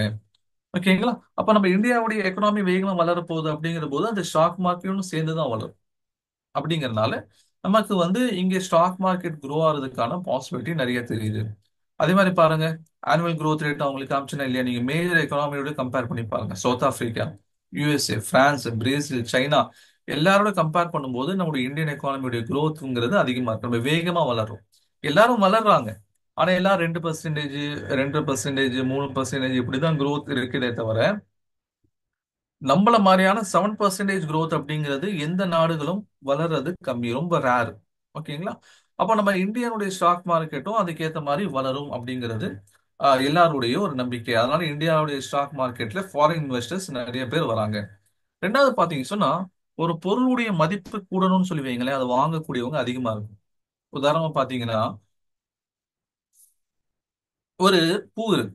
ஓகேங்களா? என்ன பூ வச்சுக்கலாம், உதாரணமா ஒரு மல்லிகைப்பூ வச்சுக்கலாம். இப்போ மல்லிகைப்பூ வந்து நீங்க ஒரு 100 கிராம் வாங்குறீங்க. நார்மலி வந்து 40 ரூபான்னு சொல்லி வைங்களேன். ஓகே, 40 ரூபான்னு வைங்க. இப்போ முகூர்த்த நாள்ல போய் வாங்குனீங்க சொன்னா அதே 100 கிராம் வந்து என்ன ஆயிரும், 100 ரூபா, 120 ரூபா ஆயிரும். கரெக்ட்டுங்களா? முகூர்த்த நாள்ல போய் பூ வாங்குனீங்க சொன்னா 100 ரூபா, 120 ரூபா அப்படின்னு சொல்லி சொல்லுவோம். ஏன் அப்படின்னு சொல்லி பாத்தீங்கன்னா, முகூர்த்த நாள்ல வாங்கக்கூடியவங்க அதிகமாயிடுறாங்க. மற்ற நார்மல் டேஸ்ல வந்து வாங்கக்கூடியவங்க கம்மியா இருப்பாங்க. அப்போ ஒரு பொருளுடைய மதிப்பு வேல்யூ ஏறுதுன்னு சொன்னா அதை நிறைய பேர் வாங்க வரும்போது அதோடைய வேல்யூ அதிகமாயிடும். இப்ப இத்தனை காலம் பாத்தீங்கன்னு சொன்னா ஸ்டாக் மார்க்கெட்ல அதிகமா இம்பாக்ட் பண்ணக்கூடியவங்க ஃபாரினர்ஸ் தான் இருப்பாங்க. ஃபாரினர்ஸ் வந்து நிறைய பேர் உள்ள வந்தா மார்க்கெட் வந்து நல்ல மேலே ஏறும். அவங்க திடீர்னு அவங்க என்ன பண்ணுவாங்க, வெளியே போயிடுவாங்க. அப்போ மார்க்கெட் வந்து கீழே இறங்க ஆரம்பிக்கும். ஆனா இன்னைக்கு எந்த அளவுக்கு ஆயிடுச்சுன்னு சொன்னா, இந்தியால இருக்கக்கூடிய நிறுவனங்கள் இத்தனை காலம் யார் வந்து கவர்மெண்ட் உடைய பாண்டில் இன்வெஸ்ட் பண்ணிட்டு இருந்தாங்களோ அவங்க இப்ப ஸ்டாக் மார்க்கெட் பக்கம் திரும்ப ஆரம்பிச்சிருக்காங்க. நான் சொல்றது புரியலன்னா நான் டீட்டெயிலா சொல்றேன். உதாரணத்துக்கு சொல்லணும் அப்படின்னா, இப்ப நீங்க ஒரு கவர்மெண்ட் எம்ப்ளாயா இருப்பாங்க. கவர்மெண்ட் எம்ப்ளாயா இருக்கீங்கன்னு வைங்களேன், உங்ககிட்ட பிடித்தம் அப்படிங்கிறது இருக்கும். கவர்மெண்ட் எம்ப்ளாய் இல்லைனாலும் எல்லாத்துக்கும் தெரியும் அவங்களுடைய சேலரியில பிடித்தம் அப்படின்னு சொல்லி ஒண்ணு இருக்கும். அது சில அமௌண்ட்டை என்ன பண்ணுவாங்க, உதாரணமா ஒரு கவர்மெண்ட் எம்ப்ளாயோட சேலரி 50,000 அப்படின்னா அதுல வந்து ஒரு 5,000 என்ன பண்ணுவாங்க, பிடித்தம் பண்ணுவாங்க. அந்த 5,000 அவங்க என்ன பண்ணுவாங்க, இபிஎஃப்ஓ, இஎஸ்ஐ, ஓகேங்களா, பிஎஃப் ஃபண்ட், இந்த மாதிரி டிஃப்ரெண்ட் ஃபண்ட்ல இன்வெஸ்ட் பண்ணுவாங்க. இப்போ இபிஎஃப்னா என்ன, employ provident fund organisation, provident fund. பிஎஃப்னு சொல்லுவோமா இல்லையா, அவங்க ரிட்டையர் ஆனதுக்கு அப்புறம் ஒரு பெரிய பல்க் அமௌண்ட் அவங்களுக்கு கொடுப்பாங்க. அந்த பிஎஃப் அமௌண்ட்டை கவர்மெண்ட் வந்து சேலரியில இருந்து பிடிக்கிறாங்களா இல்லையா, இது வரைக்கும் எதுல அவங்க இன்வெஸ்ட் பண்ணிட்டு இருந்தாங்க சொன்னா கவர்மெண்ட் உடைய பாண்ட். கவர்மெண்ட் உடைய பாண்ட் என்ன அர்த்தம், கவர்மெண்ட் சில சமயங்கள கடன் வாங்கும். அந்த கடன்ல தான் என்ன பண்ணுவாங்கன்னா அந்த இபிஎஃப்ங்கிற அமைப்பு வந்து இன்வெஸ்ட் பண்ணிட்டு இருந்துச்சு. மொத்த அமௌண்ட்டும் 100 கோடியும் வாங்குறாங்கன்னா 100 கோடியும் வந்து கவர்மெண்ட் உடைய பாண்டுக்கு தான் போயிட்டு இருந்துச்சு. ஆனா இன்னைக்கு கவர்மெண்ட் என்ன பண்ணிருச்சுன்னா, வேணாம், இல்ல அவங்க ரிஃபார்ம்ஸ் கொண்டு வந்திருக்காங்கன்னா 100 ரூபாயும் வேணாம், நீங்க என்ன பண்ணுங்க, ஒரு 15 ரூபாய் நீங்க ஸ்டாக் மார்க்கெட்ல இன்வெஸ்ட்மெண்ட் பண்ணுங்க. ஓகேங்களா. நீங்க கீழே இந்த ரிட்டர்ன் இது எழுதிருக்கும் பாருங்க, in search of better returns. இப்போ வந்து பெட்டர் ரிட்டர்ன்ஸ் வேணும்னா அவங்களுக்கு என்ன ஆப்ஷன் இருக்கு, இபிஎஃப்க்கு, இஎஸ்ஐசிக்கு. ESIC has surplus of nearly 65,000 crore. ஓகேங்களா. This rises by over 8 to 9,000 crore every year. Could be even higher in coming years as ESIC plan to substantially expand coverage. இதோ இன்னும் அதிகமான வருஷத்துக்கு 8,000 to 9,000 கோடி வந்து இவங்களுக்கு அதிகமாயிட்டே இருக்கு. இது இன்னும் கூட அதிகமாகலாம். அதனால ESIC will invest 5% of its surplus இதுல ஸ்டாக் மார்க்கெட்ல, and it will gradually raise its up to 15% after review of a 2 quarter. ஒரு 6 மாசத்துக்கு அப்புறம் திரும்பி இன்வெஸ்ட் பண்ணுவாங்க. Investment will be confined to Nifty 50 and Sensex ETF. ஓகேங்களா. அப்ப நிஃப்டி 50 என்ன, சென்செக்ஸ் என்னங்கிறது நான் உங்களுக்கு டீட்டெயிலா சொல்றேன். அப்ப மொத்தத்துல இது வரைக்கும் கவர்மெண்ட் உடைய பாண்டுல மட்டும்தான், கவர்மெண்ட் உடைய பாண்டு கடன் பத்திரங்களை இன்வெஸ்ட் பண்ணும்போது அதுல சேஃப்டி 100% சேஃப்டி இருக்கு. ஆனா ரிட்டர்ன்ஸ் அப்படிங்கிறது ஒன்லி 8% தான் ரிட்டர்ன்ஸ். எவ்வளவு வருஷத்துக்கு நீங்க 1 லட்ச ரூபா போடுறீங்களா, 1 லட்சம் கழிச்சு உங்களால என்ன பண்ண முடியும், வருஷத்துக்கு 1,8 1,08,000 தான் வெளியெடுக்க முடியும். ஆனா ஸ்டாக் மார்க்கெட்டை பொறுத்த வரைக்கும் நீங்க சர்வசாதாரணமா ரிஸ்கே இல்லாம பண்ணனாலும் கூட minimum monthly 3 to 4% returns guarantee. இப்போ 3% வைங்களேன், அப்போ இயர்லி 36% உங்களுக்கு ரிட்டர்ன்ஸ்ங்கிறது இங்க கேரண்டி. ஓகேங்களா. அப்ப 36% ஒருத்த பார்ப்பானா, 8% ஒருத்த பார்ப்பானா. ஆனா இருந்தாலும் சேஃப்டியும் நமக்கு வேணுங்கிறதுக்காக இப்போதைக்கு 5 to 15% மட்டும் என்ன பண்ணிருக்காங்க, கொடுத்துருக்கேன். நான் சொல்றது மினிமம். ஆனா நமக்கு என்ன பண்ண முடியும், இனிஷியலா மந்த்லி வந்து 5% வரைக்கும் ப்ராஃபிட் நம்மளால ஏர்ன் பண்ண முடியும். 5% வரைக்கும் ப்ராஃபிட் நம்மளால இந்த ஸ்டாக் மார்க்கெட்ல என்ன பண்ண முடியும், நம்மளால ஏர்ன் பண்ண முடியும். அப்போ இதுல என்ன சொல்ல வராங்க அப்படின்னா, இப்போ இபிஎஃப்ஓ வந்து பணத்தை கொட்டுறாங்க, ஃபாரினர்ஸும் வந்து பணத்தை கொட்டுறாங்க அப்படிங்கும்போது ஸ்டாக் மார்க்கெட்டுடைய growth அதிகமாகிறதுக்கு வாய்ப்பு இருக்கு. ரெண்டாவது, இத்தனை காலம் ஆ அதாவது இப்போ நீங்க கவர்மெண்ட் எம்ப்ளாயிஸ் கிட்ட இருந்து நீங்க என்ன பண்றீங்க, இப்போ வந்து ஒரு ஒரு ஒரு ஸ்டாக் எடுத்துக்கோங்களேன். ஒரு ஸ்டாக் வந்து ரிப்பீட் பண்ண சொல்லியிருக்காங்க. அதனால ஒரு எக்ஸாம்பிள் நம்ம பார்ப்போம். இப்போ வந்து டாடா மோட்டார்ஸ். ஓகேங்களா. டாடா மோட்டார்ஸ் அப்படின்னு ஒரு ஸ்டாக் வச்சுக்கோங்க உதாரணத்துக்கு. இப்போ இதோடைய பிரைஸ் வந்து ஒரு 800 இருக்குன்னு சொல்லி வைங்க. இந்த 800 அப்படிங்கிற பிரைஸ் 1000க்கு போகணும் அப்படின்னா எப்போ போகும், இது வாங்குறவங்க அதிகமா இருந்தா போகும். கரெக்ட்டுங்களா. இது வாங்குறவங்க என்ன இருக்கணும், அதிகமா இருக்கும். நிறைய பேர் வந்து வாங்கினாதான் 1000க்கு போகும். நிறைய பேர் வாங்குறதுக்கு வாய்ப்பு இருக்கான்னு சொல்லி கேட்டா அதுதான் நம்ம இருக்குன்னு சொல்ல வரோம். ஓகே. ஃபாரினர்ஸும் வந்து என்ன பண்றாங்க, இதை வாங்குறாங்க. அதே மாதிரி வந்து இந்தியாவில் இருக்கக்கூடிய இன்வெஸ்டர்ஸும் என்ன பண்றாங்க, இண்டிவிஜுவல் இன்வெஸ்டர்ஸும் வந்து வாங்குறாங்க. இப்போ கவர்மெண்ட் கம்பெனிஸும் இது வாங்குறதுக்கு முன்னாடி வந்துருச்சு. கவர்மெண்ட் கம்பெனிஸ் என்ன பண்றாங்க, இது வாங்குறதுக்கு முன் வராங்க. இத்தனை காலம் அவங்க வெறும் கவர்மெண்ட் உடைய பாண்டில் மட்டும் தான் இன்வெஸ்ட்மெண்ட் பண்ணிட்டு இருந்தாங்க. ஏன்னா கவர்மெண்ட் உடைய சட்டம் அந்த மாதிரி. நீங்க கவர்மெண்ட் எம்ப்ளாயிஸ் கிட்ட இருந்து வாங்கக்கூடிய பிடித்தம் எல்லாத்தையும் அரசாங்கத்தினுடைய பாண்டுல கடன் பத்திரத்தில் தான் இன்வெஸ்ட் பண்ணணும் அப்படிங்கிற ஒரு நிர்பந்தம் இருந்துச்சு. ஆனா இப்ப அரசாங்கமே சொல்லிச்சு, இல்ல நீங்க ஸ்டாக் மார்க்கெட்ல 5ல இருந்து 15% வரைக்கும் நீங்க இன்வெஸ்ட்மெண்ட் பண்ணலாம் அப்படிங்கிற அனுமதி கொடுத்ததுனால இப்போ இவங்க ஸ்டாக் மார்க்கெட்டுக்குள்ளே இவங்க வர ஆரம்பிச்சிட்டாங்க. இப்ப பாருங்க எத்தனை கோடியா கொண்டு வந்து கொட்டுறாங்க. 65,000 crore இயர்லி. இவங்களுக்கு 8 to 9%, 8 to 9,000 crore எக்ஸ்ட்ரா வருது. அப்படிங்கிற போது இவங்க என்ன பண்ணாங்க, உள்ள வராங்க, மார்க்கெட்டுக்குள்ள புதுசா வராங்க. அப்போ நிறைய பையர்ஸ் வரும்போது அந்த ஸ்டாக் உடைய வேல்யூ ஏறதுக்கான வாய்ப்பு இருக்கு. அதோட டிமாண்ட் அதிகமாகும், அதோட வாய்ப்பு ஏறும். இபிஎஃப், ஓகேங்களா, எம்ப்ளாயி ப்ராவிடென்ட் ஃபண்ட் ஆர்கனைசேஷன். நீங்க ஒரு கவர்மெண்ட் எம்ப்ளாயி இருந்தா உங்களுக்கு இது தெரியும். இல்ல நமக்கு தெரியல, ஒண்ணும் இல்ல, நான் கவர்மெண்ட் எம்ப்ளாயி இல்ல, சிம்பிளா சொல்லலாம், பிஎஃப்னு சொல்லி சொல்லுவாங்க இல்லையா, அவங்க ரிட்டையர் ஆகும்போது பெரிய ஒரு அமௌண்ட் கொடுப்பாங்க, பிஎஃப் அப்படின்னு சொல்லிட்டு. இந்த பிஎஃப் தான் வந்து இந்த இந்த அமைப்பு தான் அந்த பிஎஃப் வந்து ஆர்கனைஸ் பண்றாங்க. ஓகே, ஒரு முறைப்படுத்துறது, இன்வெஸ்ட் பண்றதுங்கிறது இவங்க தான். அதே மாதிரி இன்னொன்னு இருக்கு, இஎஸ்ஐசி. இஎஸ்ஐன்னு சொல்லி நீங்க சென்னையில இருந்தீங்கன்னா ஒரு இஎஸ்ஐ ஸ்டாப் அப்படிங்கிறது ஒண்ணு இருக்கும், கேள்விப்பட்டிருப்பீங்க. இங்க அந்த அயனாவரத்துல வந்து பாத்தீங்கன்னா இஎஸ்ஐசி சொல்லி இருக்கும். கோயம்புத்தூர்ல இஎஸ்ஐ ஹாஸ்பிட்டல் தனியா இருக்குது. இவங்களுடைய வேலை என்ன சொன்னா, எம்ப்ளாய் ஸ்டேட் இன்சூரன்ஸ் கார்பரேஷன் சொல்லுவாங்க. ஓகேங்களா, employees state insurance corporation. Employees, government employees உடைய இன்சூரன்ஸ் சம்பந்தமா, அவங்களுக்கு நோயாய்ப்படும் போது, அவங்க வந்து உடம்பு முடியாம இருக்கும்போது அவங்களுக்கு பண உதவி பண்றது, மருத்துவ உதவி பண்றது எல்லாமே இவங்க தான். இப்போ இவங்க அதுக்காக கவர்மெண்ட் எம்ப்ளாயோட சேலரியில இருந்து பிடித்தம் பண்ணுவாங்க. அவங்க சில இடங்களில் இன்வெஸ்ட்மெண்ட் பண்ணுவாங்க. இந்த மாதிரியான இன்வெஸ்ட்மெண்ட் இது வரைக்கும் கவர்மெண்ட் உடைய பாண்டில், கடன் பத்திரத்தில் மட்டும்தான் இருந்துச்சு. ஆனா இந்த காலகட்டத்தில் அரசாங்கம் இல்ல, நீங்க ஸ்டாக் மார்க்கெட்லயும் கொஞ்சம் இன்வெஸ்ட் பண்ணுங்கன்னு சொல்லி பர்மிஷன் கொடுத்துருக்காங்க. இப்போ ஃபர்ஸ்ட் ஒன், கவர்மெண்ட் சேஃப்டியை பார்க்கும். அதனால இப்ப சேஃபா இங்க இருக்கிறதுனால தானே கவர்மெண்ட் பர்மிஷனும் கொடுத்துச்சு. அதுவும் நமக்கு ஒரு பிளஸ் பாயிண்ட். ரெண்டாவது என்ன, இவங்களும் இப்ப வாங்க வராங்க அப்படின்னு சொன்னா அப்ப நிறைய ஸ்டாக்ஸ் உடைய வேல்யூ ஏறதுக்கான வாய்ப்பு இருக்கு. நிறைய ஸ்டாக்ஸ் உடைய வேல்யூ ஏறதுக்கான வாய்ப்பு இருக்கு. அதுவும் நமக்கு என்னது, அதுவும் வந்து நமக்கு ஒரு பிளஸ் பாயிண்ட். சரி, அடுத்தது பாத்தீங்க சொன்னா இந்தியனுடைய ஸ்டாக்ல எத்தனை பேர் இன்வெஸ்ட்மெண்ட் பண்றாங்க பாருங்க.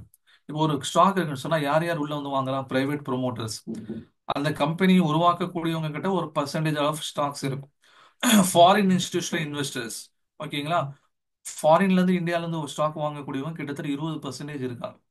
அடுத்தது பாத்தீங்கன்னா மியூச்சுவல் ஃபண்ட் கம்பெனி, அவங்க 7.7% நம்ம இந்தியன் ஸ்டாக் மார்க்கெட்ல இன்வெஸ்ட் பண்றாங்க. ரீட்டைல் இன்வெஸ்டர்ஸ், என்ன மாதிரி உங்களை மாதிரியான சில கொஞ்சம் கொஞ்சமா இன்வெஸ்ட் பண்ணக்கூடியவங்க 7.42% இருக்காங்க. அடுத்தது வந்து இந்தியன் கவர்மெண்ட் என்ன பண்ணுது, ஸ்டாக் மார்க்கெட் 5.5% வரைக்கும் பண்ணியிருக்காங்க. இன்சூரன்ஸ் கம்பெனி 5% வரைக்கும், LIC 3.8%, others, net high net individuals, இத்தனை பேர் என்ன பண்றாங்க சொன்னா ஸ்டாக் மார்க்கெட்ல இன்வெஸ்ட்மெண்ட் பண்ணலாம். இப்ப யோசிச்சு பாருங்க, இப்ப ஃபாரினர்ஸ் எல்லாம் வந்து ஒரு இடத்துல இன்வெஸ்ட் பண்றாங்கன்னா அவங்க எவ்வளவு வந்து பார்ப்பாங்க, அங்க growth இருக்கா, சேஃப்டி இருக்கா, அங்க வந்து நமக்கு இன்வெஸ்ட் பண்ணா நல்ல லாபம் வருமா, அது எல்லாத்தையும் பார்த்துட்டு தான் வருவாங்க. அப்போ அவங்க எல்லாம் உள்ள வரும்போது நமக்கு சேஃப், இது நமக்கு வந்து ஹை growth பொட்டன்ஷியல் இருக்குங்கிற ஒரு கான்ஃபிடன்ஸ் நமக்கு கிரியேட் ஆகும். ஓகேங்களா, அந்த கான்ஃபிடன்ஸ் என்ன ஆகும், நமக்கு வந்து கிரியேட் ஆகும். அதுக்காக தான் நான் உங்களுக்கு என்ன பண்ணேன், நமக்கு ஃபர்ஸ்ட் ஒரு கான்ஃபிடன்ட் பில்ட் பண்ணணும். நம்ம இன்னமும் பாத்தீங்க சொன்னா, இப்ப நம்ம ஆரம்பத்துல நான் உங்கள்கிட்ட கேட்டேன், எத்தனை பேருக்கு இது வந்து ஜீரோ நாலேஜ் அப்படின்ட்டு, எத்தனை பேருக்கு வந்து நம்பர் ஒன், எத்தனை பேர் நம்பர் டூன்னு கேட்டேன். அப்ப மெஜாரிட்டியாவே இன்னும் வந்து நமக்கு இதை பத்தியான ஒரு நாலேஜ்ங்கிறது இல்லை. ஓகே, அதாவது முஸ்லீம் கம்யூனிட்டியை நீங்க என்ன பண்ணலாம்னு சொன்னா மூணு விதமா பிரிக்கலாம் இந்த ஸ்டாக் மார்க்கெட்டை பொறுத்த வரைக்கும்.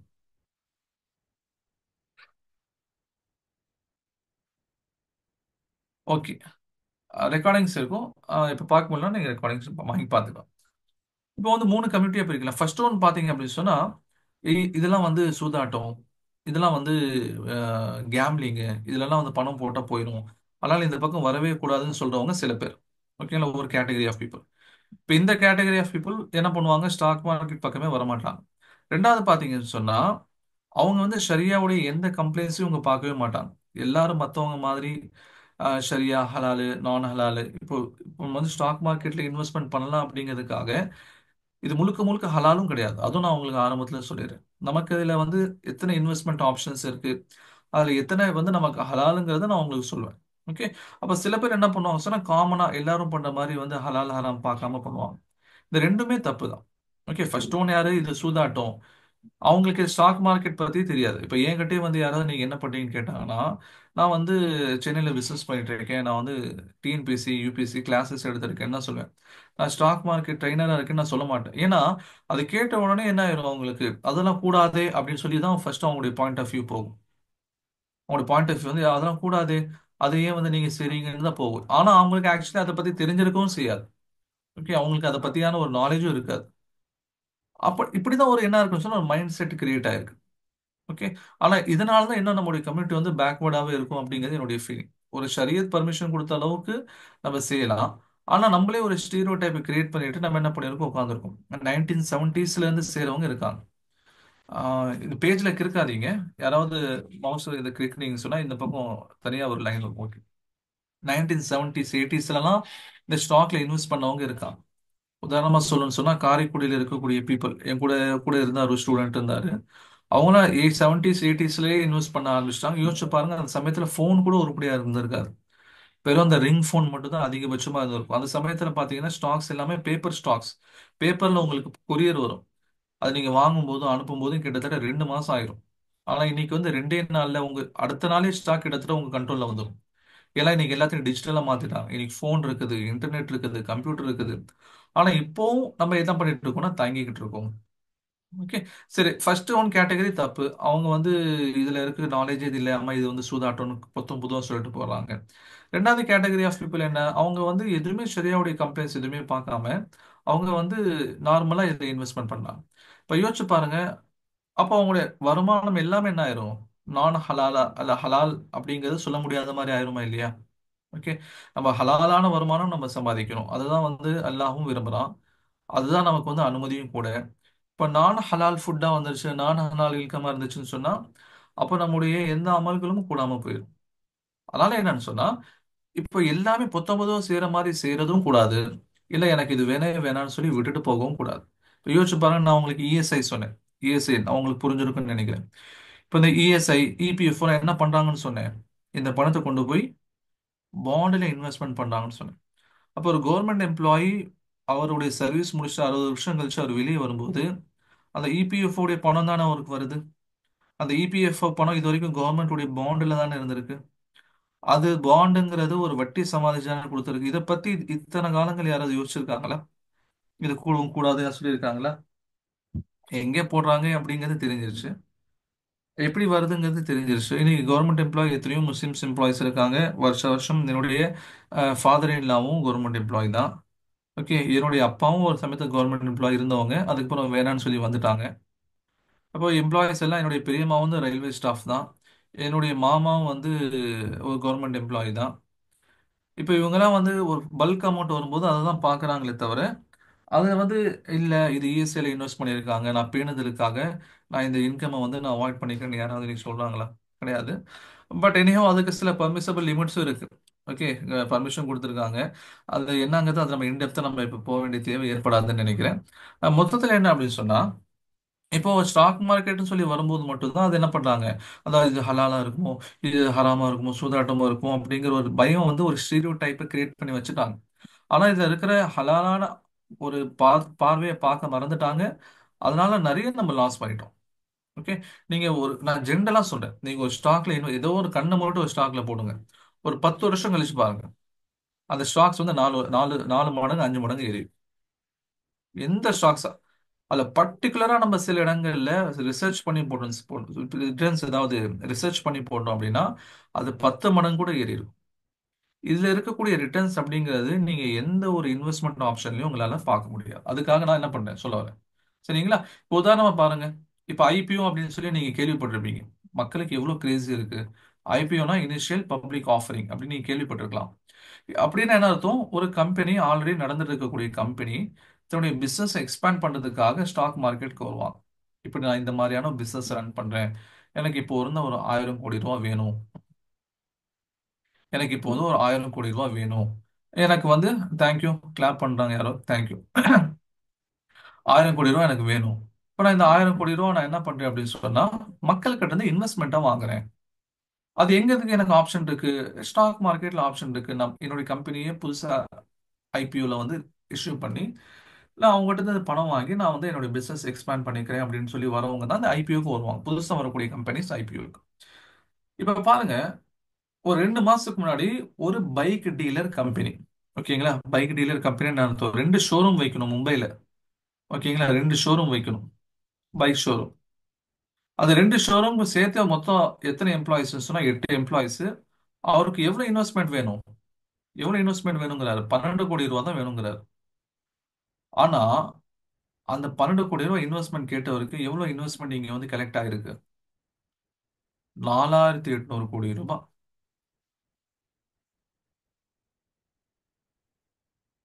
அவர் கேட்டதே எனக்கு வந்து 12 கோடி வேணும்னு சொல்லி தான் கேட்டிருக்காரு. ஆனா அவருக்கு கிடைச்ச இன்வெஸ்ட்மெண்ட் பாத்தீங்கன்னு சொன்னா 4800 12 கோடி எங்க இருக்கு, 4800 கோடி எங்க இருக்கு. எல்லாத்தையும் அவர் வாங்க முடியாது. 12 கோடி மட்டும் வாங்கிட்டு மீதி எல்லாம் அவர் ரிட்டர்ன் பண்ணி ஆகணும், அது வேற விஷயம். ஆனா யோசிச்சு பாருங்க, வெறும் சின்னதா 2 ஷோரூம் ஆரம்பிக்கணும்னு நினைச்ச, இல்ல அதை எக்ஸ்பேண்ட் பண்ணணும்னு நினைச்ச ஒரு ஒரு பைக் டீலர் கம்பெனிக்கு 12 கோடி ரூபாய் கேட்டிருக்காரு. 4800 கோடி ரூபாய் வந்திருக்கு. டேட் பாருங்க, August 27, 2024 நியூஸ். இது ஜஸ்ட் ஒரு 2-3 மந்த்ஸ்க்கு முன்னாடி. ஓகே. அப்ப என்ன ஆகுதுன்னு சொன்னா, மக்கள் இவ்வளவு கிரேசியா இருக்காங்க. ஸ்டாக் மார்க்கெட் பொறுத்த வரைக்கும் ஐபிஓ வந்துட்டாலே அது கண்ணை மூடிட்டு எல்லாரும் இப்ப என்ன பண்ணிடுறாங்க, ஐபிஓல இன்வெஸ்ட் பண்ணிடலாம் அப்படிங்கிற ஒரு தாட் இன்னைக்கு வந்துருச்சு. ஓகே. இப்ப நானே என்ன சொன்னா, ஒரு 10 ஐபிஓல இன்வெஸ்ட்மெண்ட் பண்ணேன்னு வைங்களேன். இந்த 10 ஐபிஓல வந்து 2 கம்பெனி எனக்கு கிடைச்சாலே எனக்கு பெரிய விஷயம். மீதி 8 வந்து ரிஜெக்ட் ஆயிடும். ரிஜெக்ட் ஆகிரும் மீன்ஸ் என்னது? இப்போ வந்து ஒரு ஒரு ஒரு கம்பெனி வந்து 1 லேக் ஸ்டாக்ஸ் வந்து என்ன பண்றாங்க, இஷ்யூ பண்றாங்க அப்படின்னு சொன்னா, அந்த ஸ்டாக்குக்கு 10 லட்சம் பேர் அப்ளை பண்ணுவாங்க. 10 லட்சம் ஸ்டாக்ஸுக்கு அப்ளை வரும். இப்போ அவனால என்ன பண்ண முடியும்? இந்த 1 லட்சம் ஸ்டாக்ஸுக்கு மட்டும் கொடுத்துட்டு மீதி எல்லாத்தையும் ரிட்டர்ன் தான் பண்ணி ஆகணும். அது மாதிரி நிறைய இடத்துல ரிஜெக்ட் ஆகும். அவன் என்ன பண்ணுவான், குழுக்கள் போட்டு செலக்ட் பண்ணுவான். சில சமயங்கள்ல வந்து ஃபர்ஸ்ட் கம் ஃபர்ஸ்ட் சர்வ் அப்படின்னு அவன் வந்து ஒரு மெத்தட் வச்சிருப்பான். இல்லைன்னு சொன்னா பல்கா கேட்கறவங்களுக்கு இந்த மாதிரி வந்து நிறைய ஆப்ஷன்ஸ் அவங்க வச்சிருப்பாங்க. மேக்ஸிமம் குழுக்கள் முறையில செலக்ட் பண்ணுவாங்க. இப்போ அதில் நமக்கு கிடைச்சா உண்டு, இல்லைன்னா இல்லை. சரி, ஏன் சார் ஐபிஓல வந்து இவ்வளோ அவங்க வந்து ஆர்வம் காட்டுறாங்க? அந்த ஐபிஓ முடிஞ்சு அந்த கம்பெனி லிஸ்ட் ஆனதுக்கு அப்புறம் வாங்கிக்கலாமே அப்படின்னா, அவன் ஐபிஓல என்ன பண்ணியிருப்பான், ஒரு ஸ்டாக் உடைய விலை 400 ரூபான்னு சொல்லியிருப்பான். ஆனா லிஸ்ட் ஆகக்கூடிய ஃபர்ஸ்ட் டேவே அந்த கம்பெனியுடைய ஸ்டாக் பிரைஸ் 800 ரூபால வந்து நிற்கும். அப்படியே டபுள். ஓகே. இப்போ வந்து நான் அடுத்த ஒரு எக்ஸாம்பிள் நான் உங்களுக்கு காமிக்கிறேன். ஆ இது இந்தியன் ஐஆர்இடிஏ அப்படிங்கிற ஒரு கம்பெனி. What is IPO? அதாவது இனிஷியல் பப்ளிக் ஆஃபரிங். அதாவது முதல்ல ஒரு கம்பெனி என்ன பண்றாங்க, ஸ்டாக் மார்க்கெட்டுக்கு வராங்க அப்படின்னு சொன்னா, எனக்கு இன்வெஸ்ட்மெண்ட் வேணும்னு சொல்லி வராங்கன்னா, அவங்க என்ன பண்ணுவாங்க, செபி கிட்டலாம் பர்மிஷன் வாங்கிட்டு வந்து தன்னுடைய கம்பெனியுடைய ஸ்டாக்ஸை வந்து இஷ்யூ பண்ணுவாங்க. நம்முடைய கிளாஸ்ல வந்து ஐபிஓக்குன்னே தனியாக ஒரு செஷன் வச்சிருக்கோம். ஐபிஓனா என்ன, அது நல்ல ஐபிஓ இல்லையான்னு எப்படி பார்க்கணும், அது எப்படி வாங்கணும்னு சொல்லிட்டு நம்ம கிளாஸ்ல வந்து ஒரு செஷன் வச்சிருக்கோம். நீங்க ஜாயின் பண்ணணும், அதை நீங்க என்ன பண்ணிக்கலாம், ஜாயின் பண்ணிக்கலாம். ஓகேங்களா? இப்போ ஐபிஓ பொறுத்த வரைக்கும் என்ன சொல்ல வராங்க, இப்போ இந்த Indian renewable energy limited IREDA அப்படிங்கிற ஒரு ரயில்வே கம்பெனி இவங்க ஐபிஓக்கு வந்தாங்க. அதாவது இவங்களுடைய லிஸ்ட் ஆன ஃபர்ஸ்ட் டேவே பாருங்க, இவங்களுடைய ஸ்டாக் பிரைஸ் எங்க ஓப்பன் ஆயிருக்கு, 50 ரூபாய் ஓப்பன் ஆயிருக்கு. ஆனா ஆக்சுவலி இவங்க வந்து ஐபிஓ இவங்க எவ்வளவுக்கு கொடுத்தாங்கன்னு சொன்னா, ஒரு ஸ்டாக்கு 35 ரூபாய்க்கு கொடுத்தாங்க. வெறும் 35 ரூபாய்க்கு. இப்போ யோசிச்சு பாருங்க, நீங்க 100 ஸ்டாக் வாங்கி, 100 ஸ்டாக் கம்மி, ஒரு 1 லட்ச ரூபாய்க்கு 35 ரூபா ஒரு ஸ்டாக்கு. நீங்க வந்து ஒரு 1000 ஸ்டாக் வாங்குறீங்கன்னு வச்சுக்கோங்க. ஓகேங்களா? உதாரணத்துக்கு சொல்ல 1000 ஸ்டாக்னா உங்களுக்கு 35,000 ரூபாய் தேவைப்படும். கரெக்டுங்களா? இப்போ நீங்க 35,000 வச்சிருந்தீங்கன்னு சொன்னா, உங்களால என்ன பண்ணிருக்க முடியும், ஒரு 1000 ஸ்டாக் வாங்கியிருக்க முடியும். அந்த 35,000 ரூபாங்கிறது ஜஸ்ட் லிஸ்ட் ஆன அன்னைக்கு 50,000 ரூபாவா கன்வெர்ட் ஆயிரும். யோசிச்சு பாருங்க, ஜஸ்ட் வித்தின் எ வீக், ஒரு வீக்குக்குள்ள உங்களுடைய ரிட்டர்ன் எவ்வளோ, 15,000 ரூபாய். உங்களுடைய இன்வெஸ்ட்மெண்ட் எவ்வளோ, 35,000 ரூபாய். அப்ப கிட்டத்தட்ட 40% ரிட்டர்ன்ஸ் எப்போ, ஒரே வாரத்துக்குள்ள உங்களுக்கு அலாட்டா இருந்தா. சரி, வாங்கிட்டீங்க, நீங்க விற்காம வச்சிருக்கீங்க. என்னாச்சு? 2023 இந்த நவம்பர் பீரியட்ல லிஸ்ட் ஆன இந்த ஸ்டாக்கு 300 ரூபாய்க்கு போயிருச்சு. எப்போ? August 24. கிட்டத்தட்ட ஒரு வருஷத்துக்குள்ள, ஒரு வருஷம் தான்.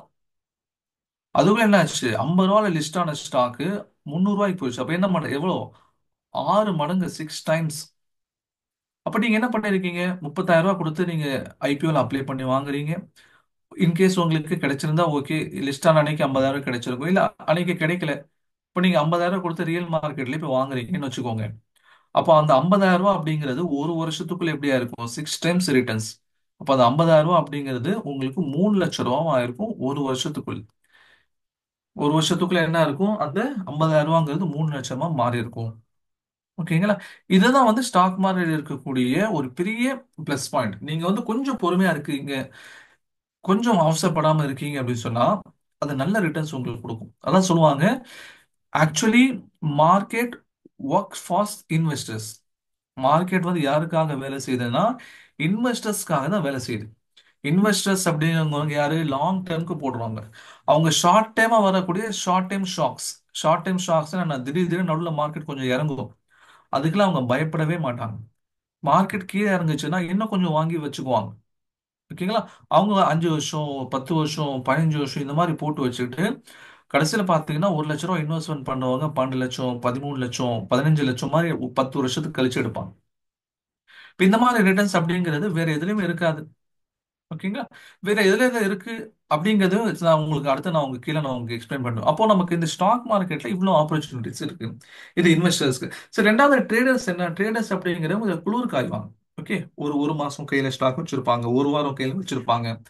லாபம் ஒரு 5% வந்ததுக்கு அப்புறம் அவங்க வித்துட்டு போயிடுவாங்க. இப்ப இந்த மாதிரி குளிர் காயக்கூடியவங்க ஸ்டாக் மார்க்கெட்டை யூஸ் பண்ணிக்கலாம். சரி sir, investors long time investment அப்படிங்கிறது ஒண்ணு இருக்கு. ஆனா என்னால மாசம் மாசம் இல்ல சம்பாதிக்க முடியுமா? அதானே எனக்கு வேணும். நான் வந்து ஒரு லாங் டைம் என்னுடைய பையனுடைய அல்லது பொண்ணுடைய கல்யாணத்துக்காக நான் வச்சிருக்கேன்னு வைங்க. ஆனா எனக்கு மந்த்லி மந்த்லி ஒரு சின்ன ரிட்டர்ன்ஸ் தேவைப்படுது. ஏன்னா நான் வந்து மிடில் கிளாஸ் ஃபேமிலி. இப்போ நம்மள பெரும்பாலும் அப்படிதான் இருக்கும். மிடில் கிளாஸ் ஃபேமிலி, எனக்கு மந்த்லி மந்த்லி இன்வெஸ்ட்மெண்ட் வேணும். அப்ப நான் என்னால இங்க சம்பாதிக்க முடியுமா? இல்ல வந்து சூதாட்டம்னு சொல்றாங்களே, இல்ல காசு போட்டவங்க எல்லாம் இழந்துருவாங்கன்னு சொல்லி சொல்றாங்களே. அப்போ என்னால இதுல வந்து சம்பாதிக்க முடியுமா? எனக்கு இதெல்லாம் தெரியாதனாலதான் இத்தனை நாள் நான் இன்வெஸ்ட்மெண்ட் பண்ணாம இருந்தேன் அப்படின்னு நினைக்கக்கூடியவங்க தான் இதுல அதிகமா நீங்க இருப்பீங்கன்னு நான் நினைக்கிறேன். ஓகேங்களா? சரி, இப்ப யோசிச்சுப்பா. இப்ப நான் உங்களுக்கு சொன்னேன் எத்தனை இன்வெஸ்ட்மெண்ட் ஆப்ஷன் ஸ்டாக் மார்க்கெட்ல இருக்கு. ஃபர்ஸ்ட் ஒன் பாருங்க, இன்வெஸ்ட்மெண்ட்.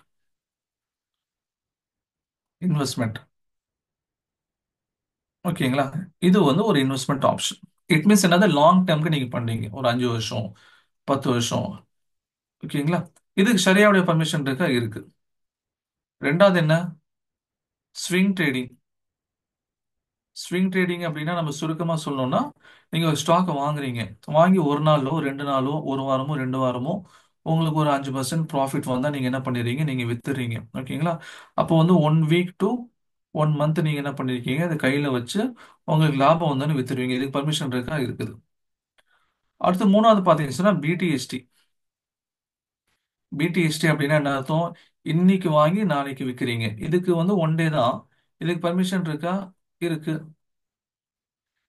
அடுத்தது பாருங்க, இன்ட்ராடே. ஓகேங்களா? இன்ட்ராடேனா என்ன? அன்னைக்கே வாங்கி அன்னைக்கே வித்துறது.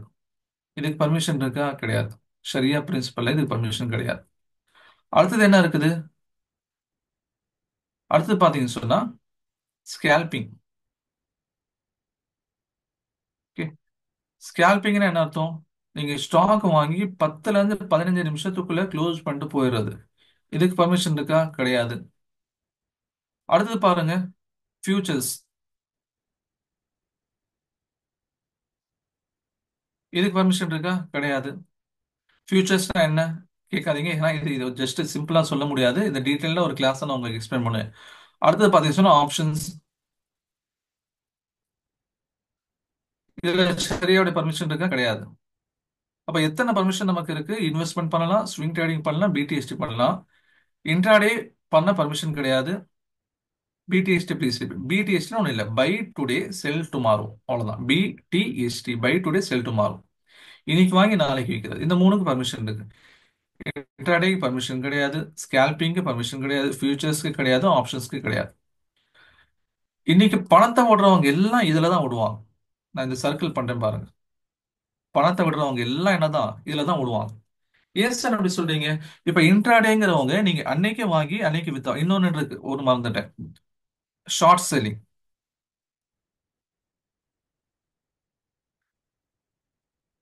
ஷார்ட் செல்லிங்னு ஒரு ஆப்ஷன் இருக்கு.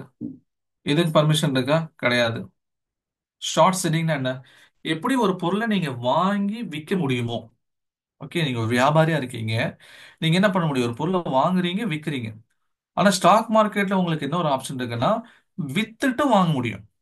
உங்க கையில இல்லாத ஒரு பொருளை வித்துட்டு நீங்க வாங்க முடியும். இதுதான் ஷார்ட் செல்லிங் சொல்லுவாங்க.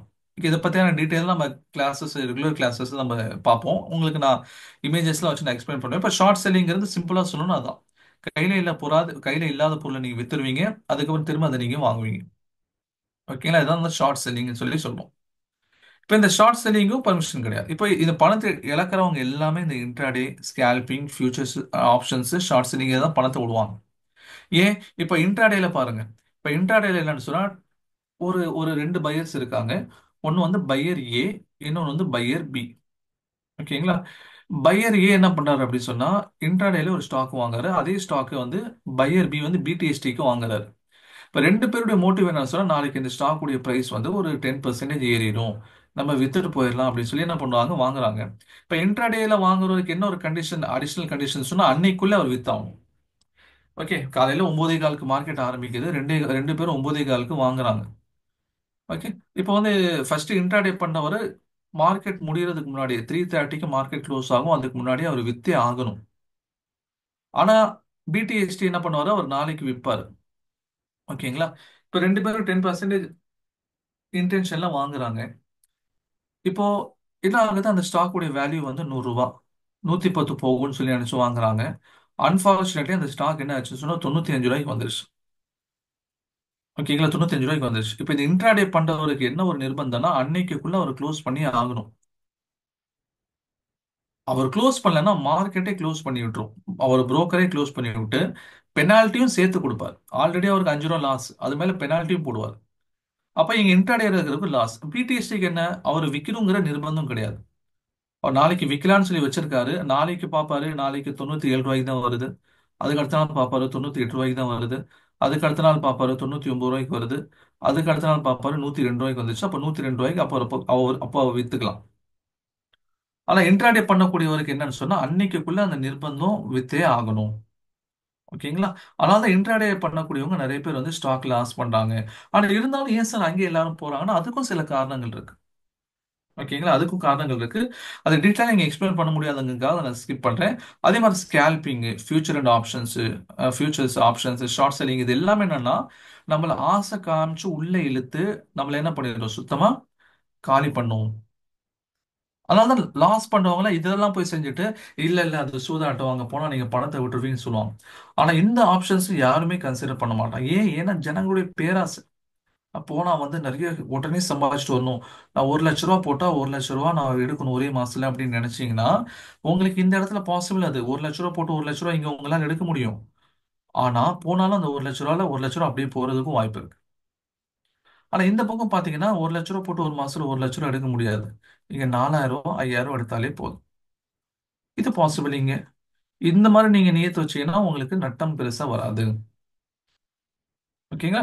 அப்ப அதனால தான் நான் சொன்னேன், லாஸ் பண்ணவங்க எல்லாரும் எஃப்&ஓல போய் லாஸ் பண்ணிட்டு இந்த இந்த ஸ்டாக் மார்க்கெட் சூதாட்டம்னு சொல்லிட்டு போயிருப்பாங்க. ஓகேங்களா? அப்ப நம்ம சில ஸ்ட்ராட்டஜிஸ் உங்களுக்கு நம்ம என்னென்ன கிளாஸஸ் சொல்லி தருவோம், ஃபண்டமெண்டல்ஸ் அனாலிசிஸ் எப்படி பண்ணணும், டெக்னிக்கல் அனாலிசிஸ் எப்படி பண்ணணும். அந்த டெக்னிக்கல் அனாலிசிஸ்ல ஒண்ணுதான் வந்து பாத்தீங்கன்னு சொன்னா இந்த 50 MAன்னு சொல்லி சொல்லுவாங்க. இந்த 50 MA நான் உங்க ரியல் மார்க்கெட்ல காமிக்கிறேன். நம்மளோட செகண்ட் செக்மெண்ட் முடிஞ்சு நம்ம வந்து ஸ்டாக் மார்க்கெட் எவ்வளவு சேஃப்னு பார்த்தாச்சு. ஸ்டாக் மார்க்கெட்ல ஆப்பர்ச்சுனிட்டிஸ் என்னென்ன இருக்குன்னு சொல்லி பார்த்தாச்சு. இப்போ ஃபைனலாக நம்ம பார்க்க போறது பார்த்தீங்கன்னா இந்த 50 MA. ஓகேங்களா? 50 MAங்கிறது ஒரு டெக்னிக்கல் டூல். இந்த டெக்னிக்கல் டூலை வச்சு நான் உங்களுக்கு சொல்றேன், அதுலேயே நீங்க பாருங்க எவ்வளவு உங்களால சம்பாதிக்க முடியும், சம்பாதிக்கிறதுக்கான பாசிபிள் இருக்கா இல்லையா அப்படின்னு சொல்லிட்டு. இப்போ இதுதான் வந்து இந்த ட்ரேடிங் வியூ அப்படின்னு சொல்லிட்டு ஒரு வெப் பேஜ் இருக்கு. இது ஆப்பும் இருக்குது. மொபைல்ல வந்து நீங்க ஆப்பாவும் யூஸ் பண்ணிக்கலாம். அதே மாதிரி வந்து நீங்க இங்க வந்து நீங்க லேப்டாப்ல வெப் பேஜாவும் இருக்கு, அதை நீங்க யூஸ் பண்ணிக்கலாம். இதுதான் எல்லா ஸ்டாக் வந்து ட்ரேட் பண்ணக்கூடியவங்களும் இந்த வெப் பேஜ் தான் மேஜரா யூஸ் பண்ணுவாங்க. இப்போ இந்த ட்ரேடிங் ஆப்ல பாத்தீங்கன்னு சொன்னா நிறைய டெக்னிக்கல் டூல்ஸ்லாம் கொடுத்துருப்பாங்க. இதுல சிலது வந்து ஃப்ரீயாவே அவங்க அக்சசிபிலிட்டி கொடுத்துருப்பாங்க. சிலது வந்து பெய்டு வெர்ஷன். சிலது வந்து என்னது, பெய்டு வெர்ஷன். ஓகேங்களா? இப்ப பெய்டு வெர்ஷன் நீங்க வாங்கணும்னு சொன்னா பணம் கட்டணும். ஆனா அந்த அளவுக்குலாம் நமக்கு தேவைப்படாது. யாருக்கு பெய்டு வெர்ஷன் தேவைப்படும்னா இந்த இன்ட்ராடே பண்ணக்கூடியவங்க, எஃப்&ஓ பண்ணக்கூடிய அவங்களுக்கு நிறைய டூல்ஸ் தேவைப்படும். ஏன்னா வேக வேகமா அவங்க குயிக்கா டெசிஷன் எடுக்கணும். அதனால நமக்கு பொறுத்த வரைக்கும் எவ்வளவு ஃப்ரீ வெர்ஷன் கொடுத்துருக்காங்களோ அதை மட்டும் நம்ம யூஸ் பண்ணாலே போதும். இப்போ இதில் பார்த்தீங்கன்னு சொன்னா ஒரு ஆப்ஷன் இருக்கு. இங்க நான் உங்களுக்கு காமிக்க இண்டிகேட்டர்னு சொல்லி இருக்குங்களா, அந்த இண்டிகேட்டர் நீங்க கிளிக் பண்ணீங்க சொன்னா உங்களுக்கு காமிக்கும் பாருங்க, நிறைய டூல்ஸ் இருக்கும். ஓகேங்களா? நம்ம சர்ச் பண்ணா நிறைய டூல்ஸ் எடுக்கலாம். அதில் பர்டிகுலர் நான் உங்களுக்கு சொல்லி தர பொறுத்து பார்த்தீங்க அப்படின்னு சொன்னா மூவிங் ஆவரேஜ் ரிப்பன் அப்படின்னு சொல்லி ஒரு டூல் இருக்கும். ஓகே, அதை நீங்க கிளிக் பண்ணீங்க சொன்னா இந்த பக்கம் உங்களுக்கு காமிக்கும். இப்போ நான் ஒரு கோடு மாதிரி நடுவில் எல்லோ கலர் கோடு போதா, இப்போ இருக்காது பாருங்க, இப்போ வந்துடும். இப்போ இருக்காது, இப்போ வந்துடும். இந்த கோடு தான் என்னன்னு சொன்னா 50 மூவிங் ஆவரேஜ். அது 50 நாள்ல இந்த ஸ்டாக் உடைய ஆவரேஜ் வேல்யூ கால்குலேட் பண்ணி தான் இந்த கோடு அப்படியே உருவாகும். சரி, இதை வந்து நம்ம எப்படி சார் யூஸ் பண்ணிக்கிறது, நம்மளுடைய டெக்னிக்கல்ஸ்க்கு சம்பாதிக்க எப்படி யூஸ் பண்ணுது அப்படின்னா, இப்ப கீழ இருந்து ஒரு ஸ்டாக் என்ன ஆகுதுன்னு சொன்னா மேல இந்த கோட்டை தாண்டி மேல வருதுன்னு சொல்லி வைங்க. அந்த ரெண்டு கேண்டில்ஸ் நமக்கு தேவைப்படும். ஒரு கேண்டில் வந்து என்ட்ரி கேண்டில்னு சொல்லுவோம், இன்னொரு கேண்டில கன்ஃபர்மேஷன் கேண்டில்னு சொல்லி சொல்லுவோம். ஓகேங்களா? இப்ப உதாரணமா பாத்தீங்கன்னு சொன்னா ஒரு கேண்டில் என்ன ஆகுது, இந்த கீழ இருந்து மேல உடைச்சிட்டு வருது. இங்க வந்து க்ளோஸ் ஆகணும், கிரீன் கலர் கேண்டில் இங்க தெரியுதுங்களா? அதுக்கு அடுத்த கேண்டில் என்ன சொன்னா இதோடைய ஹையை தாண்டி க்ளோஸ் ஆகணும். நான் உங்களுக்கு வரையறேன் பாருங்க. இப்போ இந்த கிரீன் கலர் கேண்டில் இருக்கு. ஓகே, இந்த கிரீன் கலர் கேண்டில் நான் உங்களுக்கு சர்க்கிள் பண்ணி காமிக்கிறேன். இந்த கிரீன் கலர் கேண்டில் என்ன இருக்கு, கீழ இருந்து உடைச்சிட்டு மேல வந்திருக்கு. அது பக்கத்துல ஒரு கன்ஃபர்மேஷன் கேண்டில் எப்படி வரும்னா இன்னொரு கிரீன் கலர் கேண்டில் இதோட ஹையஸ்ட் பாயிண்ட்டை தாண்டி மேல க்ளோஸ் ஆகணும். இப்படி க்ளோஸ் ஆகுதுன்னு வைங்க. இப்போ நான் ரெட் கலர்ல வரைகிறேன்னா, ரெட் கலர்ல தூக்கிறேன், நான் கிரீன் கலர்ல வரைகிறேன். இந்த கிரீன் கலர் கேண்டில் பக்கத்தோட ஹையஸ்ட் பாயிண்ட் க்ளோஸ் பண்ணி இன்னொரு கிரீன் கலர் கேண்டில் வருதுன்னு வைங்க. இதுதான் நம்ம என்ன சொல்றோம், கன்ஃபர்மேஷன் கேண்டில். அப்போ ஒரு என்ட்ரி கேண்டில் நமக்கு கிடைச்சிருச்சு, கன்ஃபர்மேஷன் கேண்டில் கிடைச்சிருச்சு. இப்போ கேண்டில்ஸை பத்திய டீட்டெயிலாக ஒரு கிளாஸ் நம்ம வந்து ரெகுலர் கிளாஸ் நம்ம பார்ப்போம். ஓகே, கேண்டில்ஸ்லாம் எப்படி, அது எப்படி ஃபார்ம் ஆகுதுங்க டீட்டெயிலாக பார்ப்போம். இங்கே வந்து ஷார்ட்டா என்ட்ரி கேண்டில் ஒன்று கிடைச்சிருச்சு, இங்கே கன்ஃபர்மேஷன் கேண்டில் இதை வந்து இதோடைய ஹையஸ்ட் பாயிண்ட் க்ளோஸ் ஆகி மேலே இது வந்து க்ளோஸ் ஆயிருக்கு, ஹையஸ்ட் பாயிண்ட் தாண்டி க்ளோஸ் ஆயிருக்கு. ஆயிடுச்சுன்னு சொன்னா நம்ம இந்த இடத்துல என்ன பண்ணலாம், இந்த ஸ்டாக்கை நம்ம பை பண்ணலாம். ஆனா என்ன ஆகல, அடுத்த கேண்டில் அதை தாண்டி க்ளோஸ் ஆகல, திரும்ப ரெட் கலர் கேண்டில் கீழே போயிடுச்சு. அப்ப இந்த கேண்டில் இன்வேலிட் ஆயிடுச்சுன்னு அர்த்தம். திரும்ப அடுத்த நாள் கேண்டில் பாருங்க, green colour candle entry candle வருது. ஆனா அடுத்த நாள் பாத்தீங்கன்னா திரும்ப கீழே ரெட் கலர் ஆயிருது, இது இன்வேலிட் ஆயிருது. அதுக்கு அடுத்த நாள் பாருங்க ஒரு கிரீன் கலர் கேண்டில் வந்திருக்கு. அதுக்கப்புறம் ரெட் கலர் கேண்டில் வந்திருக்கு, ஆனா அது 50 EMA லைனுக்கு கீழே போகல. ஓகேங்களா? ஓகே, அப்ப என்ட்ரி கேண்டில் இன்னும் வேலிடா இருக்கு. அடுத்த நாள் பாத்தீங்க சொன்னா ஒரு கிரீன் கலர் கேண்டில் வந்திருக்கு, ஆனா ரொம்ப சின்னதா இருக்கு அதோட பாடி. ஓகே, அது இன்னும் என்ட்ரி கேண்டில் வேலிடா தான் இருக்கு. அடுத்த நாள் பாருங்க ஒரு கன்ஃபர்மேஷன் கேண்டில் என்ன இருக்குன்னு சொன்னா கிரீன் கலர் கேண்டில் இந்த ஹையஸ்ட் பாயிண்ட், என்ட்ரியோட ஹையஸ்ட் பாயிண்ட் தாண்டி க்ளோஸ் ஆயிருக்கு. இதுதான் நமக்கு என்ட்ரி பாயிண்ட். ஆக்சுவலா நீங்க இந்த இடத்துல இது வந்து ஸ்டாக் வாங்கணுங்கிறதுக்கான இண்டிகேஷன். அப்போ நீங்க வாங்கியிருந்தீங்கன்னு சொன்னா இந்த இடத்துல இருந்து நீங்க பை பண்ணி வச்சிருந்தீங்கன்னா எவ்வளவு ஹைட் வரைக்கும் போயிருக்கு, கிட்டத்தட்ட 2 3 நாள் தான். எவ்வளவு தூரம் போயிருக்கு, அங்க ஒரு இண்டிகேஷன் வந்து காமிக்கிறது தெரியுதுங்களா? 10.34% வந்து ஜஸ்ட் 3 டேஸ்ல அது மேலே ஏறி இருக்கு. அப்ப என்ன அர்த்தம், ஒரு டெக்னிக்கல் டூல்ஸ்ல நம்ம ஒரு கேண்டிலுடைய என்ட்ரி பாயிண்ட்டை பார்த்தோம், அதுக்கு கன்ஃபர்மேஷன் கிடைச்சிருக்கான்னு பார்த்தோம், பை பண்ணோம். பை பண்ணதுல இருந்து கேண்டில் அடுத்த 3 நாள்ல 10% growth நமக்கு காமிச்சிருக்கு. 10% என்ன பண்ணிருக்கு, growth காமிச்சிருக்கு. ஓகேங்களா? இந்த மாதிரி என்ன சொன்னா டிஃப்ரெண்ட் டூல்ஸை நம்ம வந்து யூஸ் பண்ணும்போது, டிஃப்ரெண்ட் டூல்ஸை நம்ம யூஸ் பண்ணும்போது என்ட்ரி கேண்டில்லாம் ஒன்றும் இல்லை. இந்த கீழ இருந்து இந்த லைன் போதா இல்லையா, எல்லோ லைனு, இதுக்கு கீழ இருந்து ஒரு கிரீன் கலர் கேண்டில் மேல வந்து க்ளோஸ் ஆகணும். க்ளோஸ்னா என்ன அர்த்தம், அது முடியும் போது இந்த லைனுக்கு மேல அந்த பிரைஸ் மூவ்மெண்ட் இருந்திருக்கணும். ஓகேங்களா? அதான் நான் சொன்ன வரேன் உங்களுக்கு. எப்போ ஒரு பிரைஸ் எப்போ க்ளோஸ் ஆகுது, எப்போ ஓப்பன் ஆகுதுங்கிறத கிளியரா நீங்க ஒரு கிளாஸ்ல நம்ம கம்ப்ளீட்டா 1.25 மணி நேரம் இந்த கேண்டில்ஸ்க்காக மட்டுமே ஒரு கிளாஸ் நடத்துவோம். அதுல இருக்கும்போது தான் தெரியும். இப்ப சுருக்கமா சொல்ல இந்த கிரீன் கலர் கேண்டில் மேல க்ளோஸ் ஆயிருக்கு. ஓகேங்களா? அதுக்கு தாண்டி பக்கத்துல அதோட ஹையஸ்ட் பாயிண்ட்டை தாண்டி அடுத்து ஒரு கிரீன் கலர் கேண்டில் வந்திருக்கு. அந்த கிரீன் கலர் கேண்டில் வந்ததுக்கு அப்புறம் நம்ம என்ட்ரி எடுத்தோம்னு சொன்னா அது நமக்கு என்ன பண்ணிருக்கு, இந்த இந்த ஸ்டாக்கை பொறுத்த வரைக்கும் 3 to 4 டேஸ்ல 10% ரிட்டர்ன்ஸ் நமக்கு கொடுத்துருக்கு. இப்போ 1 லட்ச ரூபா நம்ம போட்டிருந்தோம்னு சொன்னா 1,10,000 என்னவா இருக்கும், அங்க வந்து குரோ ஆயிரும். இப்ப அடுத்த ஒரு எக்ஸாம்பிள் பாருங்க, வேற ஒரு ஸ்டாக் ஆஸ்க் ஆட்டோமொபைல்ஸ் அப்படின்னு சொல்லிட்டு. அந்த ஆஸ்க் ஆட்டோமொபைல்ஸ் பொறுத்த வரைக்கும் கீழ இருந்து கேண்டில் மேல மூவ் ஆயிருக்கு. ஆமா, டே சார்ட் இது. ஓகேங்களா? இந்த டேன்னு சொல்லி இங்க இருக்கு பாத்தீங்களா? ஒரு சார்ட்டை வந்து டேவாவும் நம்மளால காமிக்க முடியும், 15 மினிட்ஸ்க்கும் காமிக்க முடியும், 1 டேக்கும் காமிக்க முடியும், 4 ஹவர் 1 ஹவர் காமிக்க முடியும். இப்ப அடுத்த ஒரு ஸ்டாக்கோட எக்ஸாம்பிள் பாருங்க. இங்க வந்து ஒரு கிரீன் ஏதாவது என்ன ஆகுதுன்னு சொன்னா எல்லோ கலர் 50 MA லைன் போகுது. அதுக்கு அடுத்து பாத்தீங்கன்னு சொன்னா அதனுடைய என்ட்ரி கேண்டில் இங்க வந்திருக்கு. ஓகே, என்ட்ரி கேண்டில் வந்திருக்கு. அந்த என்ட்ரி கேண்டில் தாண்டி கன்ஃபர்மேஷன் கேண்டில் இங்க வந்திருக்கு. ஓகேங்களா? ஒரு 2 3 நாள் கழிச்சு இங்க வந்திருக்கு. இதுக்கப்புறம் அந்த ஸ்டாக் எவ்வளவு தூரம் ஏறி இருக்கு பாருங்க. கன்ஃபர்மேஷன் கேண்டில் வந்ததுக்கு அப்புறம் இங்க இருந்து இவ்வளவு தூரம் போயிருக்கு, கிட்டத்தட்ட 11%. 11%. பட் என்ன இருக்குன்னு சொன்னா ஒரு 10 டேஸ்ல 11% போயிருக்கு. கிட்டத்தட்ட வந்து ஒரு 10-12 டேஸ்ல என்ன இருக்கு, 2 வீக்ஸ்ல 11% போயிருக்கு. இப்போ யோசிச்சு பாருங்க, நம்ம மந்த்லியே டார்கெட்டே 5% சொல்லியிருக்கோம். ஆனா ஒரு 10-15 டேஸ்ல 11% போயிடுச்சு. ஓகேங்களா? இது என்னது ஒரு டெக்னிக்கல் டூல்ஸ். ஓகே சார், ரொம்ப தேங்க்யூ. நான் இன்னைக்கு வந்து என் கிளாஸ்ல கத்துக்கிட்டேன். நாளைக்கு நான் போய் இந்த 50 MA ஆவரேஜ் பார்த்து நான் நாளைக்கு சம்பாதிக்க போனோம்னா அது பாசிபிள் இல்லை. ஏன்னா இது மட்டும் இல்லை, இதை தாண்டி பல விஷயங்கள் இங்க நம்ம பார்க்க வேண்டியது இருக்கு. ஃபண்டமெண்டலி சில விஷயங்களை பார்க்கணும், டெக்னிக்கலி இது விஷயங்களை பார்க்கணும். அப்போ அதுக்கு முன்னாடி நிஃப்டினா என்ன, நிஃப்டி 50னா என்ன, பேங்க் நிஃப்டினா என்ன, சென்செக்ஸ் என்ன, இதெல்லாம் நம்ம தெரிஞ்சுக்கணும். அது எல்லாத்தையும் தெரிஞ்சுக்கிட்டு நம்ம இந்த மாதிரியான டூல்ஸ் வந்து இப்போ ஒரு டூல் இல்லை, இந்த மாதிரி நிறைய டூல்ஸ் இருக்கு. நான் எக்ஸாம்பிளுக்கு உங்களுக்கு சொல்றேன், ஒரு கான்ஃபிடன்ஸ் உங்களுக்கு வரணும், சம்பாதிக்க முடியும் அப்படிங்கிற ஒரு கான்ஃபிடன்ஸ் உங்களுக்கு வரணுங்கிறதுக்காக நான் உங்களுக்கு சொல்றேன். அப்ப இத்தனை டூல்ஸ் இங்க இருக்குது. இந்த இத்தனை டூல்ஸ் அப்படிங்கிறது நமக்கு ஒரு ஏர்ன் பண்றதுக்கு ஒரு ஹெல்ப் பண்ணக்கூடிய டூல்ஸ். ஓகேங்களா? இப்போ இந்த மாதிரி டூல்ஸ்ல வந்து வெறும் டூல்ஸ் இல்லை, அதுக்கு பின்னாடி பேக்கப் என்னென்ன சப்போர்ட் இருக்கு, அது எல்லாத்தையும் நம்ம பார்த்தா தான் நம்மளால என்ன பண்ண முடியும், இங்க வந்து இன்கம் ஏர்ன் பண்ண முடியும். இதுதான் 50 MA. பஷீர் பிரதர், நீங்க அதை கிறுக்காம இருங்க, இந்த கோடு வருது பாருங்க. உங்களால டிஃப்ரெண்ட் டைப்ஸ் ஆஃப் டெக்னிக்கல் டூல்ஸை நீங்க யூஸ் பண்ணி உங்களால இங்க சம்பாதிக்க முடியும். அப்ப ஏன் அவங்க எல்லாம் வந்து எப்பண்டோல இன்வெஸ்ட் பண்ணியிருப்பாங்க, அவங்களுக்கு அங்க லாஸ் ஆகும். அந்த அதெல்லாம் நம்ம சரியா முறைப்படி நம்ம அங்க போக மாட்டோம். ஓகேங்களா?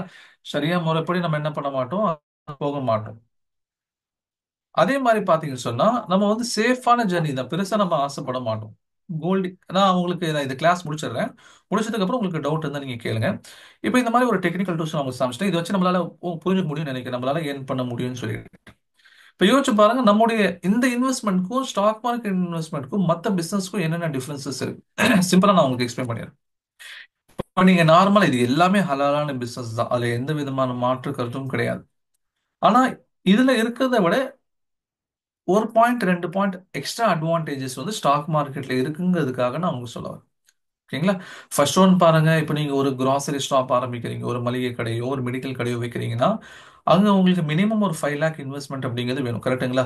ஏன்னா நீங்க ஒரு இன்டீரியர் ஃபர்ஸ்ட் வந்து கடைக்கு நீங்க அட்வான்ஸ் கொடுக்கணும். கடைக்கு வந்து 5000 ரூபாய் வாடகைன்னா 50,000 அட்வான்ஸ் கொடுக்கணும். அது இன்டீரியர் ரெடி பண்றதுக்கு உங்களுக்கு 1 lakh செலவாயிரும். அதே மாதிரி வந்து மருந்து வாங்க போடுறதுக்கு உங்களுக்கு ஒரு 2 lakhs செலவாகும். உங்க ஏசி ஃப்ரிட்ஜ் அதெல்லாம் நீங்க கடையில் வைக்கணும், ஒரு 5 lakhs இன்வெஸ்ட்மெண்ட் தேவைப்படும். ஆனா ஸ்டாக் மார்க்கெட்டை பொறுத்த வரைக்கும் அப்பெல்லாம் கிடையாது. உங்ககிட்ட 5 lakhs கண்டிப்பா இருக்கணும்லாம் கிடையாது. உங்ககிட்ட 50,000 இருந்தாலும் நீங்க இன்வெஸ்ட்மெண்ட் பண்ணலாம். வெறும் 5,000 இருந்தா கூட நீங்க இன்வெஸ்ட்மெண்ட் பண்ணலாம். ஆனா வந்து நமக்கு பர்சன்டேஜ் தான் இங்க கால்குலேஷன். ஓகே, நீங்க பர்சன்டேஜ் தான் நம்மளால என்ன பண்ண முடியும் சொன்னா, இங்க வந்து நம்ம ரிட்டர்ன்ஸ் எடுத்து பார்ப்போம். உதாரணமா வந்து நீங்க 5 லட்சம் ரூபாய் போடுறீங்க, 5 லட்சம் ரூபாய்க்கு 5% உங்களுக்கு ரிட்டர்ன்ஸ் கிடைக்குன்னா 25,000 வரும். ஓகேங்களா? அதே நீங்க 5,000 ஸ்டாக் மார்க்கெட்ல போறீங்க, அங்க ஒரு 5%னா 250 ரூபா வரும். ஓகேங்களா? அமௌண்ட் சின்னதாகும், பட் பர்சன்டேஜ் அதுதான். ஓகேங்களா? அப்ப இங்க மினிமம் இன்வெஸ்ட்மெண்ட் இவ்வளவு வேணும், அவ்வளவு வேணும் அப்படிங்கறத பார்க்க தேவை நமக்கு கிடையாது. ஓகே, இப்போ ஒரு கடை ஆரம்பிக்கணும்னா மினிமம் ஒரு 5 lakhs இருந்தாலும் நீங்க ஆரம்பிக்க முடியும். அதுவும் நீங்க வந்து நல்ல பஜாருடைய ஏரியாவுக்கு போனீங்கன்னா அங்க வாடகையும் அதிகம், பிளஸ் அங்க வந்து அட்வான்ஸும் அதிகம். அங்க அதுக்கேற்ற மாதிரி சேல்ஸ் இருக்குன்னு வைங்க. பட் நான் இனிஷியல் இன்வெஸ்ட்மெண்ட்க்கு நான் சொல்றேன், உதாரணம் சொல்றேன். அப்போ ஒரு கடை வைக்கிறதுக்கு ஒரு 5 லட்சம் வேணும். ஆனா ஸ்டாக் மார்க்கெட் அந்த மாதிரி மினிமம் இன்வெஸ்ட்மெண்ட் உடைய கண்டிஷன்ஸ் எதுவும் கிடையாது. சரிங்களா? சரி, இல்ல சார் எனக்கு வந்து பிசினஸ்ல அவ்வளோ எனக்கு இன்வெஸ்ட்மெண்ட்ல நான் வேலைக்கு போயிட்டு இருக்கேன். ஓகே, வேலைக்கு போனீங்கன்னா உங்களுக்கு மினிமம் 8 hours நீங்க செலவு பண்ணணும், அப்படிதானே? நீங்க காலைல 10 மணிக்கு ஆஃபீஸ் போனீங்கன்னா 8 மணி நேரம் எவ்வளோ ஆச்சு? 6 மணி வரைக்கும் நீங்க ஆஃபீஸ் இருந்தாலும் இன்னைக்கு மினிமம் 8 hours. நான் சொல்றது ஒர்க்கிங் அவர் மட்டும். நீங்க சென்னையிலலாம் நீங்க போகக்கூடிய வரக்கூடிய ஜேர்னியை சேர்த்துட்டீங்க சொன்னா இது 9.5 hours ஆயிரும். ஏன்னா போறதுக்கு ஒரு 45 minutes, வரதுக்கு ஒரு 45 minutes. சர்வசாதாரணமா நீங்க சென்னையில் ஆகுது, அதுவும் முக்கியமா மார்னிங் டிராஃபிக் டைம்ல. அப்ப இந்த மாதிரி ஒரு 8 hours 9 hours நீங்க ஆஃபீஸை ஸ்பெண்ட் பண்ணணும். ஆனா இங்க அந்த மாதிரி இருக்கான்னு கேட்டா கிடையாது. ஓகே, மார்னிங் அதாவது மார்க்கெட்டுடைய ஒர்க்கிங் டைம் பார்த்தீங்கன்னு சொன்னா 9:15 தான் ஆரம்பிக்குது, 9:15 ஆரம்பிக்குது, 3:30 முடிஞ்சிருது. அப்ப எவ்வளவு ஆகுது? கிட்டத்தட்ட 6 மணி நேரம் தான் மார்க்கிங் ஒர்க்கிங் அவர். அப்ப அந்த 6 மணி நேரமும் கூட நீங்க லேப்டாப்ல உட்காந்துருக்கணும் அவசியம் கிடையாது. நம்ம ரிசர்ச்ல நம்ம என்னென்ன செய்யணும்னு சொல்லி கொடுத்துட்டோம்னா அதை செஞ்சு முடிச்சு நீங்க அடுத்த மற்ற வேலையை பார்க்கலாம். ஓகே, சுருக்கமா சொல்லணும்னா ஒரு 9:15 இருந்து 10 மணி வரைக்கும் இருக்கணும். அடுத்தது 3ல இருந்து 3:30 வரைக்கும் நீங்க இருக்கணும். இப்ப எவ்வளவு ஆகுது? ஆரம்பத்துல ஒரு 3/4 மணி நேரம், கடைசி ஒரு 1/2 மணி நேரம், 1.25 மணி நேரம் தான் நீங்க மார்க்கெட் அவர்ல உட்கார. ரிசர்ச் 2 ஹவர்ஸ் தான் மேக்ஸிமம் இங்கே தேவைப்படும். ஆனா எந்த ஒரு ப்ராப்பர் ஒர்க். இப்போ நான் என்னுடைய டார்கெட்டை நான் இதை ஆரம்பிக்கும் போது நான் ரெண்டு பேரும் டார்கெட் வச்சிருந்தேன். ஃபர்ஸ்ட் ஒன்று வந்து உலமாக்கல், ஏன்னா உலமாக்கலுக்கு எக்ஸ்ட்ரா இன்கம் தேவைப்படுது. இன்னொன்று வந்து இஸ்லாமிய பெண்கள், ஏன்னா நிறைய பெண்கள் இன்னைக்கு படிச்சுட்டு அவங்க வேலைக்கு போறது இல்ல. அவங்க ஃபேமிலி மேரேஜ், அதே மாதிரி இந்த ஒர்க், ஃபேமிலியுடைய ரெஸ்பான்சிபிலிட்டி இதெல்லாம் இருக்கு.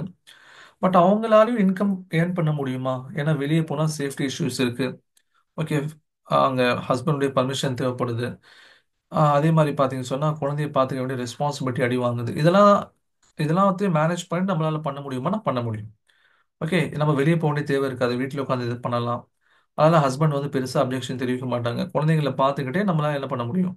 இதெல்லாம் இன்வெஸ்ட்மெண்ட் பண்ண முடியும். அப்போ மற்றவங்களாம் பண்ணக்கூடாதான்னு கேட்டால் அப்படி இல்லை. நான் மேஜராக சொல்றேன், உலமாக்களுக்கும் பெண்களுக்கும் நிறைய ஆப்ஷன் இருக்கு. அவங்களுக்கு தேவை அப்படிங்கிறதுக்காக மற்றவங்களும் என்ன பண்ணலாம்? இன்வெஸ்ட்மெண்ட் பண்ணி எக்ஸ்ட்ரா இன்கம் பண்ணணும்னு நினைக்கிறவங்க சம்பாதிக்கலாம். ஓகே, அப்போ 8 ஹவர்ஸ் மற்ற இடத்துல ஒர்க் தேவைப்படுது, ஆனால் இங்கே அப்படிலாம் கிடையாது. சரி, மூணாவது என்ன சார்? கோல்டு. கோல்டு இன்னைக்கு வந்து நல்ல ஒரு இன்வெஸ்ட்மெண்ட் ஆப்ஷன் தானே சொல்றாங்க. கரெக்ட் தான். இப்போ கோல்டு வந்து சிம்பிளா என்னுடைய மேரேஜ் டைம்ல நான் மகர் வாங்குறதுக்காக நான் கோல்டு வாங்கும்போது இன்னும் எனக்கு ஞாபகம் இருக்கு. ஒரு கிராம் 2733. ஓகேங்களா? ஒரு கிராம் உடைய ரேட் இன்னைக்கு பார்த்தீங்கன்னா கிட்டத்தட்ட 7000 வந்துருச்சு. அப்போ எத்தனை மடங்கு இன்னைக்கு ஏறி இருக்கு? 2700ல இருந்து 7000னா எத்தனை மடங்கு ஏறி இருக்கு? டக்குன்னு கால்குலேட் பண்ணி சொல்லுங்க.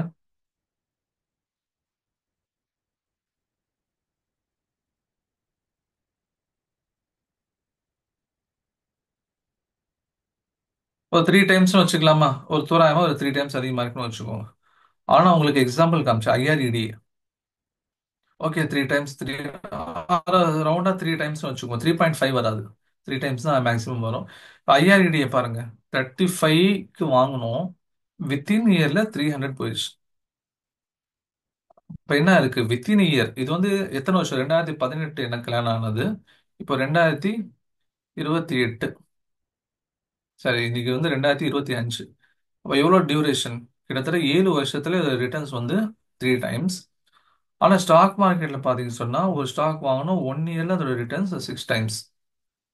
சார், எல்லா ஸ்டாக்ஸும் அந்த மாதிரி வருமா?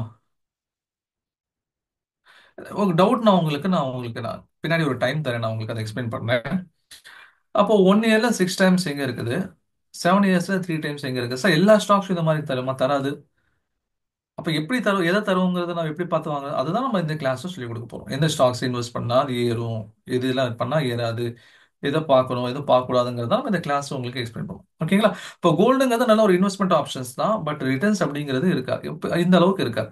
இப்போ பொதுவாக வந்து ஒரு எக்கனாமிஸ்டா நான் என்ன சொல்லுவேன், நான் படிச்ச வரைக்கும் பார்த்தீங்கன்னு சொன்னா ரெசெஷன் பீரியட்ல தான் எல்லா ஜனங்க என்ன பண்ணுவாங்க, கோல்டு இன்வெஸ்ட்மெண்ட் பண்ணுவாங்க. ரொம்ப பொருளாதார மந்த நிலையா இருக்கு, அந்த மாதிரி நேரங்கள்ல வந்து கோல்டு இன்வெஸ்ட்மெண்ட் பண்ணுவாங்க. ஓகேங்களா? மற்ற நேரத்தில் இன்வெஸ்ட்மெண்ட் ஆப்ஷன் அப்படிங்கிறது கோல்டுங்கிறது நமக்கு 10 11 தான் தவிர நமக்கு பெரிய இன்கம் தர மாதிரிலாம் அது இருக்காது. ஓகேங்களா? சரி சார், ரியல் எஸ்டேட் இருக்கே சார், அது இன்னைக்கு வந்து ரொம்ப டாப்ல போயிட்டு இருக்கு, இன்னைக்கு ரியல் எஸ்டேட்ல இன்வெஸ்ட் பண்ணலாம் கோடி கோடியே சம்பாதிக்கிறாங்கன்னா ஆமா, அதுவும் நல்ல பிசினஸ் தான். ஆனா ரியல் எஸ்டேட்ல பாருங்க, நீங்க உங்களுக்கு மினிமம் ஒரு 2 lakhs இருந்தால் தான் உங்களால ஒரு இடத்த வாங்க முடியும். கரெக்டுங்களா? 2 lakhs இருந்தால் தான் இடத்த வாங்க முடியும். ரெண்டாவது பாத்தீங்க அப்படின்னு சொன்னா, சொல்றேன், கமாடிட்டி ஹலால் ஹராமுடைய டாபிக்ல இன்னும் நம்ம வரல. அது டீட்டெயில் நம்ம அடுத்த ஒரு செஷன்ல உங்களுக்கு எக்ஸ்பிளைன் பண்ணுவோம். டவுட் வந்து ஒரு 5 மினிட்ஸ் ஹோல்ட் பண்ணுங்க, நம்ம கிளாஸ் முடிஞ்சிடும். அதுக்கப்புறம் என்ன பண்ணலாம், நீங்க டவுட்ஸ் உங்களுக்கு நான் உங்களுக்கு தனியாக ஒரு செஷன் கொடுத்து நான் உங்களுக்கு கேட்குறேன். இப்போ என்ன ஆகுதுன்னு சொன்னா, இப்போ 2 லட்ச ரூபா கொடுத்து நீங்க இடத்த வாங்குறீங்க. அந்த 2 லட்ச ரூபா கொடுத்து நீங்க இடத்த வாங்குனீங்க அப்படின்னா உங்களுக்கு அந்த இடம் சொந்தமாயிடும். நல்ல விஷயம், குட் லக், கங்க்ராச்சுலேஷன் எல்லாமே சொல்லலாம். திடீர்னு உங்களுக்கு ஒரு 10,000 தேவைப்படுதுன்னு வைங்களேன். அந்த 2 லட்ச ரூபா இடம் உங்ககிட்ட இருந்தாலும் 10,000 உங்களால தனியாக எடுக்க முடியுமா? இல்லை சார், நான் ஜஸ்ட் இந்த ஒரு ஸ்கொயர் ஷேப்ல மட்டும் இடத்த வெட்டி வித்துடுறேன் அப்படின்னு சொல்ல முடியுமா நம்மளால? இல்லை அதை கொண்டு போய் நீங்கள் அடமானம் வச்சாலும் என்ன பண்ணுவான், அந்த அடமானம் வச்சீங்கன்னா அதுக்கு வட்டி கட்டணும். அது ஒன்று வந்து இந்த லேண்ட்லாம் பார்த்து இதெல்லாம் அடமானம் வைக்கிறதுக்குலாம் ஒருத்தர் இல்லப்பான்னு சொல்லி சொல்றதுக்கு வாய்ப்பு இருக்கு. நிறைய சரி, வாங்கினாலுமே கூட வட்டி, அதுக்கு என்ன பண்ணுவோம், உங்களுக்கு 2% வட்டி கேட்பான். அதுவே என்ன, அது கூடாம போயிடும். ஆனா இங்க பாத்தீங்கன்னா அதே 2 lakhs நீங்க ஸ்டாக்ஸ் இன்வெஸ்ட் பண்ணீங்கன்னா 10,000 இல்ல, 1000 மட்டும் உங்களால தனியா வெட்டி எடுக்க முடியும் வெளியே. மீதி 1,99,000 உள்ளே ஸ்டாக் மார்க்கெட்டுக்குள்ளதான் இருக்கும். ஓகே, இங்கே பாஸ் புரியுதுங்களா? இப்ப நம்ம பணம் 2 லட்ச ரூபா இருக்குன்னா 2 லட்ச ரூபா திடீர்னு ஒரு 10,000 நமக்கு அவசர செலவுக்காக கூட வரலாமா இல்லையா? ஏதோ அன்பார்ச்சுனேட் ஏதாவது எதிர்பாராத செலவுகள் வரலாம். இப்போ ஒரு லேண்ட் இருந்துச்சுன்னு சொன்னா அதை நம்மளால வெட்டி எடுக்க முடியாது. ஆனா ஸ்டாக் மார்க்கெட்ல வெறும் 10,000 நீங்க வெளியே எடுக்க முடியும். மீது 1,90 உள்ளே இருக்கும். ஓகே. சரி, ரெண்டாவது பாத்தீங்கன்னா நான் சொல்லி இந்த 2 லட்ச ரூபா லேண்ட் எல்லாமே என்னன்னு சொன்னா இந்த ப்ரோமோட் பண்றாங்களா அந்த லேண்ட். இப்போ இந்த சென்னையில நீங்க இருக்கீங்க, எங்க ப்ரோமோட் பண்ணுவாங்க? மேல்மருவத்தூர் கிட்ட இந்த லேண்ட் ப்ரோமோட் இருக்கும், அங்கதான் இந்த லேண்ட் கிடைக்கும். இல்ல நீங்க வந்து ஒரு திருச்சியில இருக்கீங்க அப்படின்னு சொன்னா திருச்சியில இருந்து ஒரு இந்த திருச்சியில இருந்து எனக்கு தெரிஞ்சு எங்க லேண்ட் டெவலப் பண்றாங்க பாத்தீங்கன்னா கிட்டத்தட்ட வந்து இந்த திண்டுக்கல் ரோட்ல போய் நீங்க சொன்னா ஒரு 10 கிலோமீட்டர் தாண்டி இனாமங்குளத்தூர் அதை ஒட்டி இருக்கக்கூடிய பகுதிகளில் வந்து லேண்ட் டெவலப்மெண்ட் நிறைய இருக்கு. ஓகேங்களா, 10 15 கிலோமீட்டர் தாண்டி வந்தோம். அதே மாதிரி இப்போ எங்க கரூர்ல எடுத்துட்டீங்க சொன்னா கரூர்லயும் பாத்தீங்கன்னா இப்போ குறைஞ்சபட்சம் லேண்ட் டெவலப்மெண்ட்க்கு வந்து 7 8 கிலோமீட்டர் சிட்டியை விட்டு வெளியே போகணும். இப்போ இந்த மாதிரி தானே பண்ணுவாங்க, சிட்டிக்குள்ள யாராவது லேண்ட் டெவலப் பண்ணுவாங்களா? கிடையாது. சிட்டிக்குள்ள லேண்டு வந்து ஸ்கொயர் ஃபீட் ரேட்ல விற்பாங்க. அதுல ஒவ்வொரு லேண்டு வந்து 30 லட்சம் 40 லட்சம்னு சொல்லியிருக்கும். ஓகே, அது இருக்கிறவங்க அது வாங்குவாங்க. ஆனா நம்ம மேக்ஸிமம் மிடில் கிளாஸ்னால அவ்வளோ நம்மளால அஃபோர்ட் பண்ண முடியாது. நம்மளால ஒரு 2 லட்சம் 3 லட்சத்துக்கு லேண்ட் வாங்க முடியுதுன்னா அப்ப இந்த லேண்ட்லாம் பாத்தீங்கன்னா டெவலப் ஆகிறதுக்கு உங்களுக்கு மினிமம் வந்து 10 to 15 இயர்ஸ் ஆயிரும். ஓகேங்களா, 10 to 15 இயர்ஸ். அதுக்கப்புறமா உங்களுக்கு ஒரு 2 டைம்ஸ் 3 டைம்ஸ் வந்து ப்ராஃபிட் கிடைக்கும். ஆனா உங்களுக்கு அவசரத்துக்கு அதெல்லாம் என்ன பண்ண முடியாது, உங்களால விற்க முடியாது. ஆனா ஸ்டாக் மார்க்கெட்ல இந்த லிமிடேஷன்ஸ் கிடையாது. நீங்க வந்து 5 lakh இன்வெஸ்ட்மெண்ட் கடைய ஆரம்பிக்கணும், அந்த லிமிடேஷன்ஸ் கிடையாது. 8 hour ஒர்க்கிங் டைம் கொடுக்கணும், அந்த இன்வெஸ்ட்மெண்ட் கிடையாது. கோல்டு இன்வெஸ்ட்மெண்ட் அப்படிங்கிறது ரெசெஷன் பீரியட்ல தான் ப்ராஃபிட்டபிள். ஆனா இது ரவுண்ட் தி இயர் உங்களுக்கு இன்வெஸ்ட்மெண்ட் இங்க பாசிபிள். எப்படி ஸ்டாக் செலக்ட் பண்ணுவோங்க தான் நம்ம கிளாஸ் சொல்லி தருவோம். அதே மாதிரி வந்து நீங்க உடனே ஒரு இடத்த விற்கணும் அப்படின்னா உங்களுக்கு ஆள் கிடைக்காது. லேண்டை விற்கணும்னா நீங்க ஒரு எமர்ஜென்சி விற்கிறீங்கன்னு அவனுக்கு தெரிஞ்சிச்சுன்னா இன்னும் அடிமட்ட ரேட்டுக்கு கேட்பான். ஆனா இங்க அப்படி கிடையாது. எந்த நேரத்துல வேணா நீங்க ஸ்டாக்ஸ் வித்துட்டு என்ன பண்ணிடலாம், நீங்க வெளியே போயிடலாம். ஓகேங்களா. அப்போ அதனால என்ன பண்ண முடியும், how can an stock market trading quickly and easily, அதான் நம்ம வந்து நம்மளுடைய கிளாஸஸ் எக்ஸ்பிளைன் பண்ண போறோம். நம்மளுடைய கிளாஸோட டாபிக் இந்த மாதிரி தான் இருக்கும். இந்த கிளாஸோட டாபிக் நம்ம இந்த டாபிக்ஸ் எல்லாத்தையும் நம்ம கவர் பண்ணுவோம்.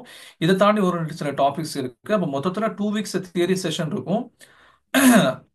2 வீக்ஸ் வந்து ப்ராக்டிகல் செஷன் இருக்கு. ஆரம்பத்தில் இந்த மாதிரி நாங்கள் செட் பண்ணியிருந்தோம். 2 வீக்ஸ் தியரி செஷன், அதாவது வாரத்தில் 6 நாள் வந்து தியரி கிளாஸ் இருக்கும். வெள்ளிக்கிழமை மட்டும் கிளாஸ் லீவ் கொடுத்துருப்போம். இந்த மாதிரி 2 வாரம் வந்து தியரி கிளாஸ் இருக்கும். அப்போ ஒரு 2 வாரங்கிறது ஒரு 14 15 கிளாஸஸ் வந்து தியரி கிளாஸ் வந்துடும். ஆனால் லாஸ்ட் பேட்ச் ஸ்டூடெண்ட்ஸ் என்ன சொன்னாங்கன்னா 6 நாள் கண்டினியூ பண்ணி, நம்மளுடைய கிளாஸ் எப்பவுமே வந்து இன்டர் கனெக்டட். ஒரு கிளாஸ் புரிஞ்சாதான் இன்னொரு கிளாஸ் புரியும். திடீர்னு அவங்களால அட்டன் பண்ண முடியாம போயிருச்சு, ஏதாவது வேலையின் காரணமாக அட்டன் பண்ண முடியாம போயிருச்சுன்னா அடுத்தடுத்த கிளாஸ் அவங்களுக்கு புரியாம போயிருது. அதனால இந்த பேட்ச்ல என்ன பிளான் பண்ணிருக்கோம்னு சொன்னா மண்டே டு ஃப்ரைடே 5 days மட்டும் கிளாஸ் வச்சுக்கலாம். சாட்டர்டே சண்டே லீவ் கொடுத்துடலாம். இன்கேஸ் நடுவில் ஏதாவது அவங்க கிளாஸ் மிஸ் ஆனா கூட அந்த சாட்டர்டே சண்டேல அவங்க அதை பார்த்துட்டு திரும்ப வரட்டும். அப்போ தோராயமா 3 வீக்ஸ் வந்துடும். தியரி கிளாஸஸ் வந்து என்ன ஆயிரும், 3 வீக்ஸ் வந்துடும். அதுக்கடுத்து பார்த்தீங்கன்னா 2 வீக்ஸ் ப்ராக்டிகல் கிளாஸ். அப்போ தோராயமா 5 வீக்ஸ் வந்து நம்முடைய கோர்ஸுடைய டியூரேஷன்ங்கிறது இருக்கும். ஒரு கிளாஸ்ங்கிறது அரௌண்ட் 1 hour, ஒரு 5 10 நிமிஷம் முன்ன பின்ன ஆகும். நமக்கு எலிஜிபிலிட்டினா பேசிக் லெவல் அண்டர்ஸ்டாண்டிங் இருந்தால் போதும். இன்னைக்கு வந்து ஒரு 10வது படிச்சிருந்தாலே நமக்கு இங்கிலீஷ் படிக்க தெரியுது புரிய தெரியுது அப்படின்னு இருந்தாலே போதும். ஓகேங்களா, பெரிய பேராகிராஃப்லாம் இல்லை. ஜஸ்ட் என்ன படிக்கிறாங்க என்ன சொல்ல வராங்க அப்படிங்கிறது எழுதியிருக்கிறத நம்ம படிச்சா புரிஞ்சுக்கிற அளவுக்கு நமக்கு இருந்தாலே போதுமானது. நம்ம இன்னைக்கு என்ன பண்ணலாம், ஸ்டாக் மார்க்கெட்டுடைய கிளாஸஸ் வந்து நம்ம இன்னைக்கு அட்டன் பண்ணலாம். ஓகேங்களா. இப்போ இதுதான் நம்முடைய ஸ்டாக் மார்க்கெட் நான் இன்னைக்கு சொல்ல வந்த டாபிக். ஃபர்ஸ்ட் இன்வெஸ்ட்மெண்ட் வந்து நமக்கு இங்கே சேஃப், ஆப்பர்ச்சுனிட்டிஸ் இருக்கு, நம்மளால இன்கம் ஏர்ன் பண்றதுக்கான டெக்னிக்கல்ஸ் உங்களால சொல்லி தர முடியும். இப்போ நான் ஒரு 50 MA நான் உங்களுக்கு காமிச்சேன். நீங்களே போய் எடுத்து பாருங்க, ட்ரேடிங் வியூல போய் நீங்களே அந்த 50 MA உடைய மூவிங் ஆவரேஜ் ரிப்பன் அப்படிங்கிற இண்டிகேட்டர் எடுங்க, நீங்களே அப்ளை பண்ணுங்க, நீங்களே பாருங்க, உங்களுக்கே அது தெரிய ஆரம்பிக்கும். ஓகே சார், எனக்கு தெரிஞ்சிச்சு நானே கத்துக்கலாம்னு கேட்டா இல்ல, அதை தாண்டி சில விஷயங்கள் இருக்கு. இந்த டீட்டெயிலாக பேசுங்கிறதுனால இங்க பேச முடியல, மற்றபடி வேற எதுவும் இல்லை.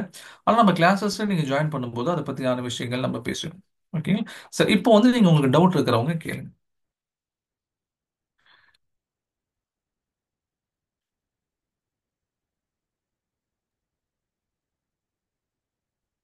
அஸ்ஸலாமு அலைக்கும்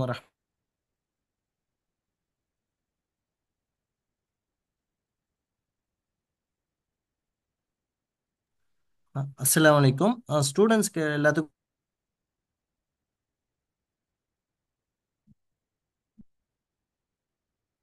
சாரி, அவங்க ரியாஸ் சாருடைய. சார் என்னை அன்மியூட் பண்ணிக்கோங்க. Okay, okay. எல்லாரும் பேசலாம். ஓகே, சார் பேசுறதுக்கு முன்னாடி மற்றவங்களுக்கு டவுட் இருந்தா கேளுங்க. அஸ்ஸலாமு அலைக்கும் வரஹ்மத்துல்லாஹ். ஸ்டூடெண்ட்ஸ் எல்லாத்துக்கும் இந்த கோர்ஸ்க்கான இன்ஃபர்மேஷனை நான் ஷேர் பண்ணிடுறேன். இது வந்து 1 மந்த் இந்த கோர்ஸ் வந்து நடக்க இருக்கு. சார் சொன்ன மாதிரி 2 வீக்ஸ் தியரி 2 வீக்ஸ் ப்ராக்டிக்கல் அப்படின்னு சொல்லிட்டு, ஓகேங்களா. ஸோ இது வந்து நம்ம ரெண்டு டைமிங்காக நம்ம ஸ்டூடெண்ட்ஸோட சஜஷன் பொறுத்து ரெண்டு டைமிங் வச்சுருக்கோம். ஒன்று மார்னிங் வந்து 7 to 8, அப்படி இல்லை அப்படின்னா ஈவினிங் வந்து 8 to 9. ஏன்னா 8 to 9 ஏன் வச்சுருக்கோம்னா எந்த வேலையாக இருந்தாலும் நம்ம அட்லாஸ்ட் வந்து ஒரு 8 o'clock வீட்டுக்கு ரீச் ஆயிடுவோம் அப்படின்ற ஒரு கான்செப்டில் பண்ணியிருக்கோம். ஸோ இது ரெண்டு பேரில் ரெண்டு பேட்சில் யார் அதிகமாக எந்த பேட்சில் ஜாயின் பண்ணுறாங்களோ நம்ம அதை கன்க்ளூட் பண்ணி அந்த டைமிங்கில் நம்ம ட்ரைனிங் ஸ்டார்ட் பண்ணுவோம். ஸோ இதில் வந்து சார் நான் ஃபீமேலாக இருக்கேன், நான் ஜாயின் பண்ணலாமா அப்படின்னு கேட்டிங்கன்னா லாஸ்ட் பேட்சில் வந்து கிட்டத்தட்ட 8 ஃபீமேல் ஸ்டூடெண்ட்ஸ் ஜாயின் பண்ணாங்க. ஓகேங்களா? ஸோ நெக்ஸ்ட் வந்து பார்த்தீங்க அப்படின்னா இந்த கோர்ஸ்க்கான 1 மந்த் ட்ரைனிங்க்கான ஃபீஸ் வந்து பார்த்தீங்க அப்படின்னா 10,000. ஸோ அதை வந்து இன்னைக்கு 50% ஆஃபர் கொடுத்து வெறும் 5,000 தான் நம்ம சொல்லியிருக்கோம். ஓகேங்களா? பட் இன்னைக்கு இந்த ஜூமில் அட்டன் பண்ணியிருக்க ஸ்டூடெண்ட்ஸ்க்கு ஒரு ஆஃபர் என்ன அப்படின்னா அந்த 5,000லேயும் உங்களுக்கு 1,000 ருபீஸ் வந்து இன்னைக்கு டிஸ்கவுண்ட் இருக்கு. நீங்கள் இந்த 1 மந்த் ட்ரைனிங் ஜாயின் பண்ணோம் அப்படின்னா நீங்கள் வந்து 4,000 பே பண்ணாவே போதும். சார் ஓகே நான் ஜாயின் பண்ணுறேன், எனக்கு வந்து ஏதாவது கிளாஸ் நான் வந்து மிஸ் பண்ணிட்டேன்னா ரெக்கார்டட் கிளாஸ் கிடைக்குமா அப்படின்னு கேட்டிங்கன்னா கண்டிப்பாக கிடைக்கும். அந்த ரெக்கார்டட் கிளாஸ் வந்து உங்களுக்கு 2 இயர்ஸ் வேலிடிட்டியோட நாங்கள் ஒரு அப்ளிகேஷன் உங்களுக்கு கொடுத்துருவோம். மொபைல்லே நீங்கள் அதை வந்து வாட்ச் பண்ணிக்கலாம். நீங்கள் பே பண்ணதுக்கப்புறம் எனக்கு இன்ஃபார்ம் பண்ணிட்டீங்க அப்படின்னா உங்களுக்கு ஒரு அப்ளிகேஷனை நான் இன்ஸ்டால் பண்ணி கொடுத்துருவேன். ஸோ அந்த அப்ளிகேஷனில் நீங்கள் 24/7 நீங்கள் எந்த டைம் வேணாலும் அந்த ரெக்கார்டட் கிளாஸ் நீங்கள் வந்து பார்த்துக்கலாம். ஸோ இந்த குரூப்பில் வந்து இருங்க. இந்த குரூப்பில் வந்து இன்னைக்கான கிளாஸ் ரெக்கார்டிங்கும் உங்களுக்கு வந்து அனுப்பி வைக்கப்படும். ஓகேங்களா? ஸோ ஏதாவது ஜாயின் பண்ணுற ரிலேட்டடாக ஏதாவது இன்ஃபர்மேஷன் தேவை அப்படின்னா நான் இப்போ ஒரு சேட்பாட்டில் போட்டிருக்கேன். ஓகேங்களா? ஸோ அந்த நம்பருக்கு வந்துட்டு நீங்கள் எனக்கு வாட்ஸ்அப்லேயோ கால்லையோ நீங்கள் பண்ணிக்கலாம் இன்ஷா அல்லாஹ். ஸோ நீங்கள் ஜாயின் பண்ணோம் அப்படின்னா எனக்கு வந்து அந்த ப்ரோமோ கோடுன்றது அனுப்புங்க. ப்ரோமோ கோடு என்ன அப்படின்னா STK_சைப்பா. இந்த ப்ரோமோ கோடோட உங்கள் நேம் எனக்கு வாட்ஸ்அப் பண்ணீங்க அப்படின்னா உங்களுக்கான அந்த 4,000 ஆஃபர் வந்து அப்ளிகபிளாக நான் பண்ணிடுவேன் இன்ஷா அல்லாஹ்.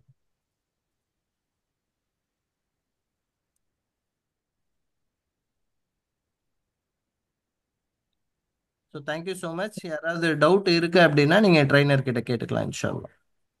Thank you sir. ஆல்ரெடி வந்து சாட்ல சில டவுட்ஸ் வந்திருக்கு, அதை நான் முதல்ல கிளாரிஃபை பண்ணிடுறேன். அதுக்கப்புறம் வாய்ஸ் மெசேஜ்ல இருந்து நான் டவுட் கேட்டுக்கிறேன். கிளாஸ் ரெக்கார்டிங் செஷன் அனுப்புவீங்களா? ஆமா, கண்டிப்பா நம்ம அதை அனுப்புவோம் சாரே அவங்க சொல்லிட்டாங்க. அடுத்தது பார்த்தீங்கன்னு சொன்னா, இஸ் மியூச்சுவல் ஃபண்ட் எஸ்ஐபி ஹலால்? கண்டிப்பா.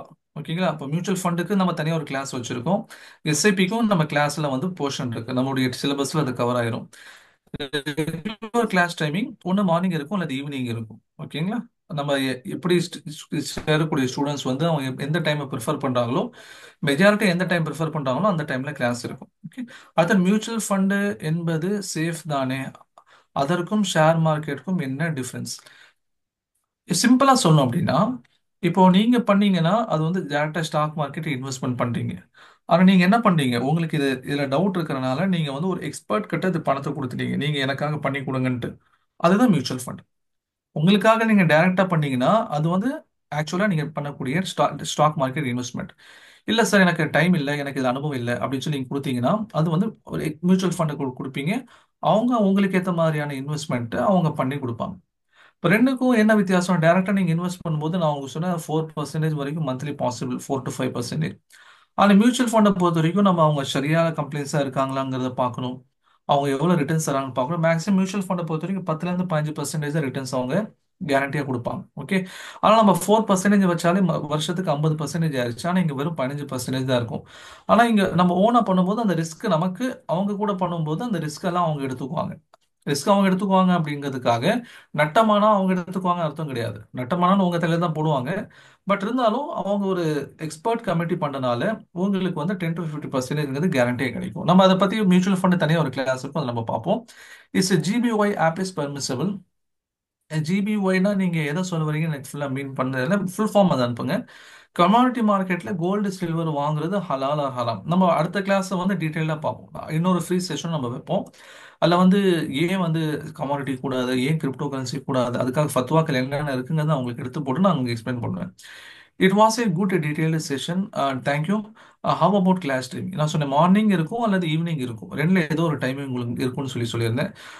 அடுத்தது பாத்தீங்கன்னா வந்து கோல்டு இடிஎஃப் ஹலாலா ஹராமன் சிம்பிளா ஒரே வேர்ட்ல சொன்னோம்னா நோ. கோல்டு இடிஎஃப்ங்கிறது ஹலால் கிடையாது. என்ன காரணங்கிறத நம்ம உங்களுக்கு எக்ஸ்பிளைன் பண்ணுவோம், கிளாஸஸ்ல எக்ஸ்பிளைன் பண்ணுவோம். Institutional account is advisable or not, how can we identify the genuine companies. Institutional investment அப்படிங்கிறது நம்ம ஃப்ரெண்டு ஒருத்தர் பண்ணிட்டு இருக்காரு, அதுல நல்ல லாபம் பாத்தீங்கிறாரு. ஆனா அவர் அதை வந்து வெளியே வந்துடணும், ஏன்னா எப்ப வேணாலும் இது ஸ்கேமா மாறதுக்கு சான்சஸ் இருக்கு. இது வந்து டீட்டெயிலா பேசும். ஓகே. என்னன்னு சொன்னா இன்னைக்கு இன்ஸ்டிடியூஷன்லாம் என்ன பண்றாங்க, லம்பா சேர்ந்து வாங்குறாங்க. ஆனா நீங்க வாங்குறதும் விற்கிறதும் அவங்க மூலியமா தான் முடியும். அவங்களுடைய அக்கௌண்ட் மூலியமா தான் அவங்க அக்கௌண்ட்க்கு நீங்க பணத்தை டிரான்ஸ்ஃபர் பண்ணி தான் பையிங் செல்லிங்லாம் பண்ண முடியும். திடீர்னு உங்களை அந்த அக்கௌண்ட்ல இருந்து ஏமாத்திட்டு ஓடிட்டாங்கன்னா அந்த பாசிபிலிட்டி அங்க இருக்கு. அதனால இன்ஸ்டிடியூஷனல் அக்கௌண்ட் அப்படிங்கிறது அவங்களோட அட்வைஸ் எடுத்துக்கணும், நம்மளுடைய இண்டிவிஜுவல் அக்கௌண்ட்ல இருந்து பையிங் செல்லிங் பண்ணணும். ஓகேங்களா? ஆனா அதுக்கு அவங்க அலோவ் பண்ண மாட்டேங்கிறாங்க. அதை டீட்டெயிலாக பேச வேண்டிய டாபிக் நம்ம பின்னாடி பார்ப்போம். What is dividend? ஒன்றும் இல்லைங்க, சிம்பிளா சொன்னா ப்ராஃபிட். ப்ராஃபிட்டுடைய இன்னொரு பேர் தான் டிவிடெண்ட். ஒரு கம்பெனி 100 கோடி ரூபாய் ப்ராஃபிட் சம்பாதிக்குது, நீங்க இந்த கம்பெனில முதலீடு செய்றீங்கன்னா நீங்க ஒரு இன்வெஸ்டர்ஸ். உங்களுடைய இன்வெஸ்ட்மெண்ட்க்கு ஏற்ற மாதிரி டிவிடெண்ட் என்ன பண்ணுவாங்க, 3 மாசத்துக்கு ஒரு தடவை 6 மாசத்துக்கு ஒரு தடவை கொடுப்பாங்க. அதுதான் டிவிடெண்ட், வேற ஒன்றும் இல்லை. அது ப்ராஃபிட்க்கு இன்னொரு பேர். ஹவு ஆர் யூ செலக்டிங் ஹலால் ஸ்டாக்ஸ்? அதான் நம்ம கிளாஸ் சொல்லி தர போறோம், எப்படி ஹலால் ஸ்டாக்ஸ் செலக்ட் பண்றது, என்னென்ன கண்டிஷன்ஸை பார்க்கறது, எங்க எங்க இதை போய் செலக்ட் பண்றதுங்கிறத நம்ம இந்த கிளாஸ்ல நம்ம ஜாயின் பண்ணீங்கன்னா நம்ம சொல்லி தருவோம். What is the class timing? We need no exact timing since we are in GCC and working employees. அதான் மார்னிங் லாஸ்ட் 2 பேட்சும் மார்னிங் 7 to 8 வச்சோம். ஆனால் வந்து ஃபாரின்ல இருந்துலாம் கிளாஸ் அட்டன் பண்ணாங்க அப்படிங்கிறனால இப்போ சவுதியில இருந்து அட்டன் பண்ணாங்க. இப்போ நம்மளோட 7 மணிங்கிறது அவங்களுக்கு காலையில் 4:30 மணி. இப்போ 4:30 மணிக்கு எந்திரிக்க சிரமமா இருக்கு, சிரமம் சொன்னனால சரி நம்ம வந்து ரெண்டா ஆப்ஷன் கொடுத்துடலாம், மார்னிங் அண்ட் ஈவினிங் கொடுக்கலாம். அதில் யாரை எப்படி செலக்ட் பண்ணாங்களோ அதுக்கேற்ற மாதிரி வச்சுக்கலாம்னு சொல்லியிருக்கோம். அதனால உங்களுக்கு கன்வீனியன்ட் டைம் தான் இருக்கும். இல்லை அதை தாண்டி உங்களுக்கு ஒர்க் ப்ரெஷர் இருக்கு அப்படின்னு சொன்னா ஒன்றும் இல்லை, நீங்க ரெக்கார்டிங் வீடியோஸ் பார்த்துக்கலாம். நீங்க தனியா என்கிட்ட டவுட்ஸ் கேட்டுக்கலாம். இந்த share market and stock market boths ரெண்டும் தான், ரெண்டும் ஒரே பேர் தான். ஓகே, ஒருத்தருக்கு 2 பேர் வைக்கிறோம்ல அந்த மாதிரி ஷேர் மார்க்கெட்டும் ஒன்று தான், ஸ்டாக் மார்க்கெட்டும் ஒன்று தான். இட்ஸ் டிஜிட்டல் கோல்டு பையிங் ஹலால். டிஜிட்டல் கோல்டு அப்படிங்கிறது இன்னைக்கு பார்த்தீங்கன்னு சொன்னா சாவரின் கோல்டு பாண்ட் அப்படிங்கிறது வந்துருச்சு. இந்த கோல்டு இடிஎஃப்னு முன்னாடி கேட்டாங்களே இல்லையா டவுட், அதுவும் வந்துருச்சு. இப்போ கோல்டை பொறுத்த வரைக்கும் என்னுடைய மென்டார் அவங்க முஃப்தி சாப் சொன்னது என்னன்னா, கோல்டுக்கும் சில்வருக்கும் இஸ்லாமிய சட்டதிட்டங்கள் தனி. ஏன் என்னன்னு சொன்னா, கோல்டு சில்வரை பொறுத்த வரைக்கும் அதோட பையிங் செல்லிங் அப்படிங்கிறது பிசிக்கல் பையிங் செல்லிங்கிறது அங்கே கண்டிஷன்டா இருக்கு. பிசிக்கலா நீங்க கோல்டு வாங்குறீங்க சில்வர் வாங்குறீங்கன்னா அது தப்பு இல்லை. ஆனா டிஜிட்டலி வாங்கும்போது அது ஷரியாவுடைய கம்ப்ளைண்ட்ஸ்ல வராதுன்னு என்ன பண்ணிட்டாங்க, அவங்க சொல்லிட்டாங்க. இப்போ இந்த கோல்டு இடிஎஃப் சில்வர் இடிஎஃப்லாம் இருக்கா இல்லையா, அதனால தான் அதை வந்து ஹலால் அப்படிங்கிற அந்த கேட்டகரிக்குள்ள அது வராது. ஓகே. சரி, அவர் ஸ்டாக் ஹலால் ஹராம் என்ன எப்படி பார்க்கிறது, அதுதான் நம்ம கிளாஸ் சொல்லி கொடுக்க போறோம். நிறைய கண்டிஷன்ஸ் இருக்கு. நமக்கு வந்து ஷரியா கிளாஸ்னே தனியா 2 வைப்போம். ஓகேங்களா? 2 கிளாஸ் வந்து ஷரியா கிளாஸ் தனியா இருக்கும். அதில் உங்களுக்கு எக்ஸ்பிளைன் பண்ணுவோம் எப்படி வந்து சரியா ஸ்டாக்ஸ் எடுக்கிறது அப்படின்னு சொல்லிட்டு. அடுத்து அஸ்ஸலாமு அலைக்கும். Shahid here, you said it is a halal if stocks can be sold the next day. But here it is a haram earlier. Can you explain? அப்படிலாம் கிடையாது. அதாவது ஒரு ஒரு ஸ்டாக் வந்து நம்முடைய பொசஷன்ல வரணும், அது கண்டிஷன்ஸ் ப்ரீ கண்டிஷன் அது. ஓகேங்களா? ஒரு ஸ்டாக் அப்படிங்கிறது நம்முடைய ஏதாவது நம்முடைய கண்ட்ரோல்ல வரணும். அது வந்து நெக்ஸ்ட் டே வந்துடும். ஓகே, அன்னைக்கு வராது. அதை பத்தியான டீட்டெயிலாக நம்ம கிளாஸ் எக்ஸ்பிளைன் பண்ணுவோம். மொத்தத்தை சுருக்கமா சொல்லணும் அப்படின்னா, அந்த ஸ்டாக் நம்முடைய கண்ட்ரோல்ல வரணும், நம்முடைய கப்சால இருக்கணும். அப்போ ஒரு நாள்ல வந்துருது ஸ்டாக். முன்னாடி எல்லாம் பாத்தீங்கன்னா 6 மாசம் இருக்கும். இப்போ T+2, இன்னைக்கு T+1, இப்போ T+0 ஆக்கிறதுக்கு ட்ரை பண்ணிட்டு இருக்காங்க கவர்மெண்ட். அன்னைக்கு வாங்கினா அன்னைக்கு நம்மளுடைய அக்கௌண்ட்ல வர மாதிரி. அப்ப அந்த மாதிரி அக்கௌண்ட்ல வந்ததுக்கு அப்புறம் நீங்க எப்ப எடுத்துக்கலாம். ஒரு நாளே விற்கலாம், 1 மாசம் கழிச்சு விற்கலாம், 1 வருஷம் கழிச்சு விற்கலாம், 10 வருஷம் கழிச்சு விற்கலாம், 100 வருஷம் கழிச்சு விற்கலாம். அது உங்களுடைய விருப்பம். மொத்தத்தில் நம்முடைய கண்ட்ரோல்ல அந்த ஸ்டாக் வரும். ஓகே, அஸ்ஸலாமு அலைக்கும். Earlier I got like we should keep the stock for 7 days. அப்படிலாம் கிடையாது. ஓகே, ஒன் டே வந்துட்டாலே உங்களுக்கு உங்க பொசிஷன்ல வந்த மாதிரி தான். இல்லை, அடுத்த செஷன்ல நீங்க அட்டன் பண்ணுங்க, அந்த ஷரியாவுடைய ஒரு சில விஷயங்கள் அங்கேயும் நம்ம பார்ப்போம். அடுத்தது என்ன, when we enter into trading what kind of effort we need to put, how we need to master this. அதுதான் உங்களுக்கு கிளாஸ் நம்ம சொல்லி தர போறோம். என்னென்ன ஃபண்டமெண்டல்ஸ், நீங்க ஸ்டாக்ஸ் உடைய ஃபண்டமெண்டல்ஸை செக் பண்ணணும். ஓவரால் உடைய மார்க்கெட் சென்டிமெண்ட்ஸை பார்க்கணும். ஓகே, அதை ஓவரால் மார்க்கெட் சென்டிமெண்ட்டை பார்க்கறதுக்கு நிஃப்டி 50 ரெகுலராக நம்ம வாட்ச் பண்ணிட்டு இருக்கணும். அதுக்கடுத்து அந்த ஸ்டாக்குடைய டெக்னிக்கல்ஸ் பார்க்கணும், ஷரியா ஸ்கிரீனிங் பார்க்கணும். மேஜரா 3 விஷயங்களை பார்க்கணும். நம்ம கிளாஸ் சொல்லி தருவோம், ஃபண்டமெண்டல்ஸ், டெக்னிக்கல்ஸ், ஷரியா ஸ்கிரீனிங். இந்த மூணையும் நம்ம பார்த்து தான் நம்ம இன்வெஸ்ட்மெண்ட்டை நம்ம எடுப்போம். அடுத்தது நான் கமாடிட்டி எல்லாமே மெட்டீரியல் தானே, அப்போ அது ஏன் ஹராம்? நான் உங்களுக்கு சொல்றேன். நாளைக்கு அடுத்த கிளாஸ்ல நம்ம கமாடிட்டி மார்க்கெட்டை பத்தி டீட்டெயிலாக எக்ஸ்பிளைன் பண்ணுவோம். அது மெட்டீரியல் தான், ஆனா அதை வாங்கக்கூடிய பையிங் செல்லிங் அப்படிங்கிறதுல அது என்ன ஆயிருது, அது அடி வாங்கிடுது. மார்னிங்கை விட evening time are better. Okay, consider பண்ணலாம். நீங்க ஜாயின் பண்ணி நீங்க சஜஷன் கொடுங்க, நம்ம அதில் மேனேஜ் அட்மின்ல சைடில் அதை கன்சிடர் பண்ணுவாங்க. ஆஃபருக்கு மந்த் லாஸ்ட்ல பேமெண்ட் எப்படி பண்றது? மந்த் ஸ்டார்ட்ல இருந்தா நல்லா இருக்கும். அட்மின்ல கேளுங்க, நீங்க ஜாயின் பண்ணிடுங்க, அதுக்கப்புறம் அவங்க பேமெண்ட்டுடைய விஷயத்தை பத்தி என்ன பண்ணணும்னு உங்களுக்கு சஜஷன் கொடுப்பாங்க. Will consider. அவங்க கன்சிடர் பண்ணேன்னு அவங்களே சொல்லியிருக்காங்க. when is the next batch starts? Next வீக்கும் நம்ம இன்ஷால்லா இன்னொரு ஃப்ரீ செஷன் வைப்போம். அடுத்த மேக்ஸிமம் அடுத்த சாட்டர்டே இருக்கும். சாட்டர்டே முடிஞ்சதுக்கு அப்புறம் உங்களுக்கு மண்டே அல்லது டியூஸ்டே வந்து லைவ் பேட்சஸ் ஆரம்பிச்சிடும். அதுக்கு யார் ஜாயின் பண்ணாங்களோ ஜாயின் பண்ணிக்கலாம். ஓகே. ஆனா வந்து ஆஃபர் வந்து இன்னைக்கு ஜாயின் பண்றவங்களுக்கு இன்னைக்கு மட்டும்தான் ஆஃபர் இருக்கும். மற்ற டேஸ்ல நீங்க பண்ணும்போது இப்போ ஆஃபர் இல்லாமல் போயிடலாம். அது அட்மின் உங்களுக்கு சொல்லுவாங்க. As we are beginner you did explain our opening trade எல்லாமே சொல்லுவோம். அக்கௌண்ட் ஓப்பனிங்னே தனியாக நம்ம கிளாஸ் வச்சிருக்கோம். ஸ்டாக்ஸ்னா என்னன்னு எக்ஸ்பிளைன் பண்ணுறது நம்ம தனியாக கிளாஸ் வச்சிருக்கோம். மொதல் நாள் கிளாஸ் நீங்கள் அட்டன் பண்ணும்போதே எவ்வளோ டீட்டெயிலாக நம்ம எக்ஸ்பிளைன் பண்ணோங்கிறது அப்பயே உங்களுக்கு தெரிஞ்சிடும். ஓகேங்களா? முதல் நாளே உங்களுக்கு ஒரு கான்ஃபிடன்ஸ் வந்து பில்ட் ஆயிரும். ஏன்னா வந்து நீங்கள் பழைய ஸ்டூடெண்ட்ஸ் உடைய ஃபீட்பேக்ல வாங்கி பாருங்க. நீங்க அட்மின்ல கேளுங்க, உங்களுக்கு அனுப்புவாங்க. அவங்க பெரும்பாலும் சொல்றதுன்னா ஜீரோவா நான் உள்ள வந்தேன், ஜீரோவா நான் உள்ள வந்தேன், எனக்கு இவ்வளோ விஷயங்கள் தெரிஞ்சதுங்கிறது எனக்கு வந்து ரொம்ப சாட்டிஸ்ஃபேக்டரி அப்படின்னு தான் அவங்களுடைய ரெஸ்பான்ஸே வந்துருக்கும். Okay. Can you please send halal stock list sir? Halal stock லிஸ்ட்னு நம்ம என்ன பண்ணுவோம்னா, ஃபர்ஸ்ட் வந்து ஒரு ஸ்டாக் ஏறுதாங்கிறத பார்ப்போம் முதல்ல. புரிஞ்சுங்களா? ஃபர்ஸ்ட் அது ஏறுறது தான் நம்ம முக்கியம். ஏறுதான்னு பார்த்துட்டு அது ஏறுதுங்கிறது நமக்கு தெரிஞ்சிச்சு, அதுக்கப்புறம் தான் அது ஹலாலா இல்லையாங்கிறத செக் பண்ணுவோம். ஒரு ஹலால் ஸ்டாக்குடைய லிஸ்ட்டுங்கிறது எக்ஸாக்டா நம்ம, ஏன்னா கிட்டத்தட்ட 2500 ஸ்டாக்ஸ் இருக்கு இதுல, நிஃப்டில மட்டுமே. நிஃப்டில என்எஸ்சில மட்டும் 2500 ஸ்டாக் இருக்கு. அப்போ அது எல்லாத்தையும் நம்ம ஹலாலா பார்க்குதுங்கிறது கொஞ்சம் வேஸ்ட் ஆஃப் டைம் தான். நம்ம ஸ்டாக் ஏறுதாங்கிறத பார்ப்போம், அது ஏறுதுங்கிறது கன்ஃபார்ம் ஆயிடுச்சுன்னா அதுக்கடுத்து என்ன பண்ணுவோம், அதனுடைய ஹலால் ஷரியாவுடைய கம்ப்ளைண்ட்ஸ் என்னன்னு பார்ப்போம். நீங்க கேட்கறது செகண்ட் பண்றதை ஃபர்ஸ்டா கேட்குறீங்க, அப்படி வராது. Okay. Okay, there is no permanent list, this will get change every time. Super, அதுவும் கரெக்ட் தான், அவர் சொல்றதும் கரெக்ட் தான். ஸ்கோர் இந்தியா, ஆயில் இந்தியா, ஹலால் அதனுடைய சில ஷரியா கம்பெனிஸ் எல்லாம் பார்த்து தான் நம்ம சொல்ல முடியும். எக்ஸாக்டா அது என்னால் மனப்பாடம் பண்ணிலாம் வச்சுக்கிறது இல்லை, அதை பார்த்தா நமக்கு தெரிய வரும். Okay. Can we ping separately to you after seeing recording if you have issue with timing?